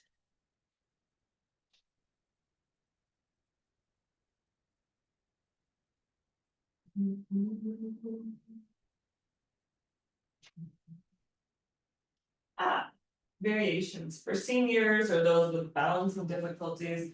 Some people, their balance is just shit, whatever. Maybe they can work on it, maybe they can. So after tilting forward, raise their fingers or hand of an extended arm against a wall. So you can have your people against the wall. Maybe they're gonna be here. Maybe I'll just do this one and then I'll be here. Maybe they can be here. Maybe they need to be here also, it's okay. And get them to hold it. Sometimes when I have my students here, I use the big cane on them. Cause this one looks like so floppy, but I will like have the cane and I'm like, okay, and sometimes awkward pose too. I'm like, okay, come towards, so they're coming and I get them to just reach for this and I'm like, and I'll just slowly move them with the cane from the side. And that will help like kind of a prop, and then I'll put it on their back like this. Just for them to feel how they're in a line, or they can look and have a very good visual representation in the mirror. If we're in the studio here, I like to have the keys. So, pregnancy, when pregnant ladies can do yoga, it's fine. They're not gonna do belly down positions, of course, after 3rd month. And we have a little chunk on pregnancy yoga. They're not gonna be belly down. And their center of gravity is a little bit different than what their body was before, but still, if a woman was very active before her pregnancy, she's super fine to stay active during her pregnancy, unless there is a super complication, which she would be very aware of. I remember I've always been pretty athletic, and when I was young, when I became pregnant, I was gonna go to a class. The lady told me I wasn't allowed to come. I was like, lady, I was just running with a dog this morning. Like, you know what I mean? And she's like, oh, well, I was like, okay, so, there's no blanket rule. If the person seems willing and able, they're probably good. And if they wanna come to like a non-yoga pregnancy class or non-pregnancy yoga class, I should say. Just say, okay, anytime that we come to belly down, you can just come into table pose. For that, and cause they can do a lot of work in table pose, cause they're low back when you're pregnant, it's like this. So you can just get them to work on that flattening of the back. They're gonna need to go wide, of course, the belly. And they can just do anything that you're doing cobra. You can do it here, you can have their legs back or anything. There is like when we move to working with props and bolsters, you can have them super set up, but if you're doing a class and it's just one pregnant lady, it's gonna really take your focus from the rest of the class. So unless you have prenatal yoga class, manage it as lightly as you can. You want to be able to go between the two worlds of giving people enough attention, but also being fair with your attention. Like, people don't like it in a class when you're just like, oh, this person came to class and I needed so much attention, the teacher didn't even see me. Like they don't like that. So yes, take care of your people, but if someone needs like so much extra, like, oh, maybe we can, maybe just follow along like this as best as you can for now, stay safe, and then we can discuss if you need to private lesson or if there's a better class for you to be during this time, Cause it's not just the one person that you're focused, it's like a group of people that you're focused on.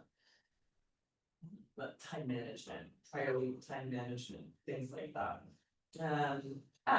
You can keep the back toe on the floor, so you know when we did tree also, when we kept one foot on the floor and then just like lift it up. So when I'm in tree, I could be here and then be like, how's my balance? Oh, it's okay, I'm doing it, awesome, okay, I'll stay here, but maybe it's bad, I'll put it back down. So same thing for this. Start here. Even being in this position is awkward for a lot of people. It's very extended. I'm pulling up through the calves. People don't just do that for no reason. Kathy, it's like you're tripping and falling. So you can have them keep the foot and you can just be like, okay, now just take the foot off the ground. Also, some people can't point their toe. A lot of population, they get like the toes get like, they have low magnesium and potassium and they get cramps in their foot. And sometimes if I'm not balanced, my vitamins, I'll get cramps in my foot too. So just be aware of that, you can just even bend the knee slightly, but you do want them to extend through the leg. So it's not like bend the knee and now you're in the pose. So it's just like, okay, and now gently take your foot off the ground. And move. And rotate, and cancel. But remember, it doesn't have to be, so they can always have their foot on the ground, just like in tree, reach, or reach, or reach, and just know it's there.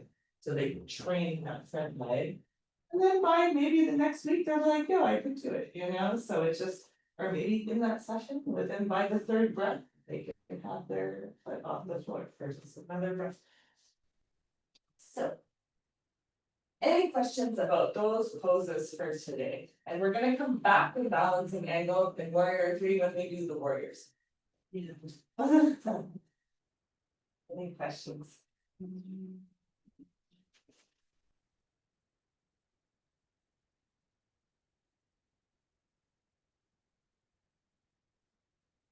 I have one back to the bottom.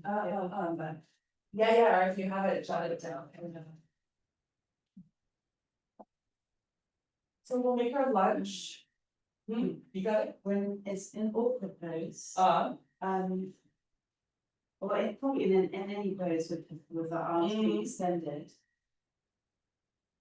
Do you have to? Can we extend beyond like reach? Yeah. Like. Yeah. Hanging and out? Yeah. Yeah, this action, so here's my like natural where I go, and then I think of bringing my forward more. As long as it doesn't compromise the shape of your spine. So like, stand for a second if you don't mind. And then come into awkward pose a little bit, but we'll do this one here, face me.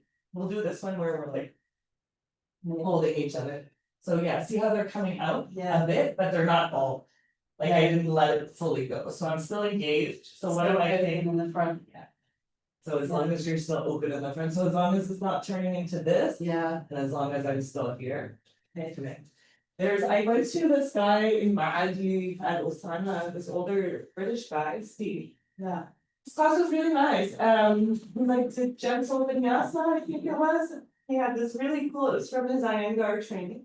And he put the strap between the two arms, like he made a loop, and he had this resistance here. And then that was the move, was just take the shoulders forward, bring them back, take the shoulders forward, bring them back. So we kind of had that, and so you were able to kind of play with your range of motion, and then we had to come up and we're like pressing outward with this resistance. It's kind of like the similar thing for the block, but for the shoulder girdle. It was really excellent. But yeah, so you can totally let it move. Because some people are way more hyper flexible than others. Like I come on, I'm overweight and I've had like frozen shoulder and like injuries continue, you know, and anyway, so letting it come in and out. But then also like, I want to say a lot of it's sensation based alignment, but also it's aesthetic. So if I come out here and I go like this, I look off center a little bit even. So I want to keep it like so that it looks contained. Yeah. A containment. Good question, actually. Anything else?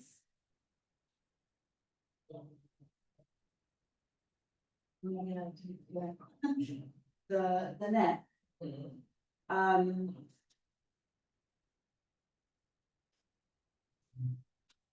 Just trying, I need to get into it, just. Yeah, that's right. Really what, in my head. Like,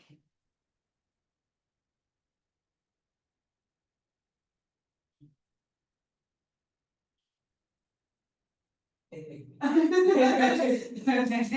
love it. Oh, yeah, okay. So like with your vision or Yeah. your point of focus. Again, for awkward pose. Yeah, I guess it's probably the easiest for me to get into this and because. Am I being straight, am I straightening here, like all the way up, or No. is there like a tilt? In between. Okay. So if I'm here, again, this, Mm. because my eyes can change a lot, my eyes, like, I can move my body. Yeah, I'm still looking forward quite a bit, but I didn't change the position of my head, so getting just used to moving, just keeping the head and the neck in this line is so important. Give yourself a neck injury, then you'll have to stay like that, then you'll be like, ah. No, I'm joking, don't do that. I give myself whiplash often, okay? And I'll tell you how.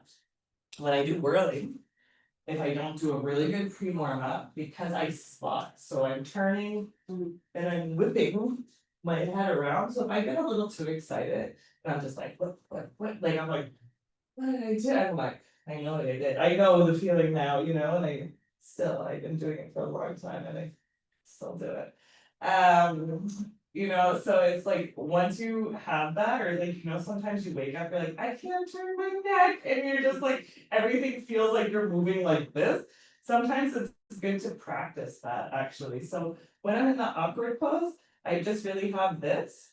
And then it's just important to note, a lot of us are like this. Because this is the natural curve, and then we're open here, so I like to think of, you know, viewing from the internet, it's like I'm lifting my tongue. Like you can see my ear lifting. That really helped build the muscles in here, or when we were doing that platysma stretch. The platysma is often like hyper tight, and our neck muscles are kind of pulling the position of our skull back. Like this, and our spine naturally goes that way anyway. Doesn't naturally go that way. This is natural. So if I'm just like lazy and done my posture here, here, here, this is like the average person's posture, okay? So when I'm bringing more tone to my posture, I kind of have a little bit of a tilt, but it's a tilt more than what my normal posture is, because normal is very like lazy, and I just went into the natural curves of the back. So if I'm engaged, it's not like so strong tilt. Like if I'm doing, like in physio, they have this exercise they call the stinky sock, and they said to think like you're bringing a stinky sock to your, you know, going away from it. Anyway, so that is too extreme. Pulling in is too extreme, and you had a question about this earlier, also about the yesterday or something. So yeah, it was earlier. It's not earlier, yeah, and so, yeah, this is a really important observation. So observe where is your natural default, because anything changing, maybe I will feel super tucked if I just adjust myself a bit, but because I'm like that a lot, you know, so just getting in, I got that relationship between this is usually pretty foolproof for most poses, and then your gaze can follow, or your gaze can come down to the floor also. Yeah. I feel like sometimes when I want the feeling of more determination, my gaze forward straight ahead is more, like down, I kind of, not lazy, but I don't know, something about my gaze like straight ahead, I'm like going for it, you know, like I get more of that feeling like I'm going for it. So yeah, just very neutral from the head. And remember we did those little small neck circles, that feeling. I always wanted to think that little bone that the skull sits on. I just want a little bit of space around all sides, the little donut of the head.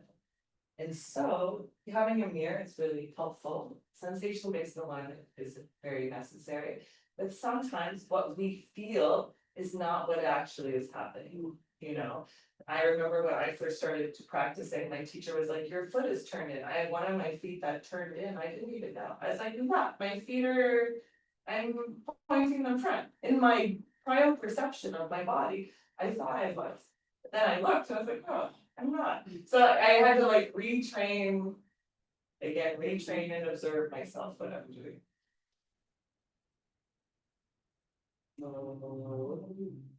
We'll take a break, an hour. Anyone needs the oven or the microwave, welcome. Want to go for a walk, welcome. Yeah, take a nap, welcome. Yeah, if you could take a power nap, whatever, I have some face cloth, you can wash your face. Power naps are great, actually, if you can manage, I am like the king of 30-minute power naps. Love. Super love. Check that out. So it's 1:08, we'll be back at like 2:15, we'll say, cause I know Neiruz is coming. Lana is on her way, she ran a marathon this morning. She had the marathon already booked before her training, and so she communicated with me on that. You keep them up here as like a. Oh, yeah, No. okay.